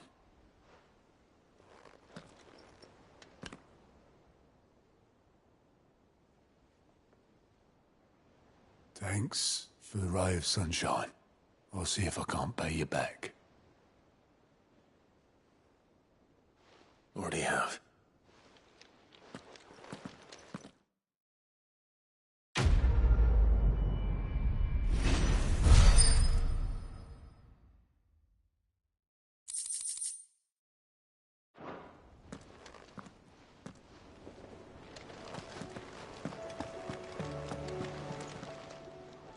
Oh, I wasn't expecting you back.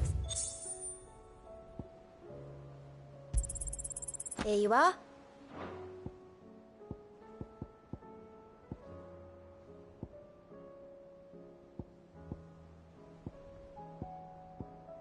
Best of luck out there, Sid.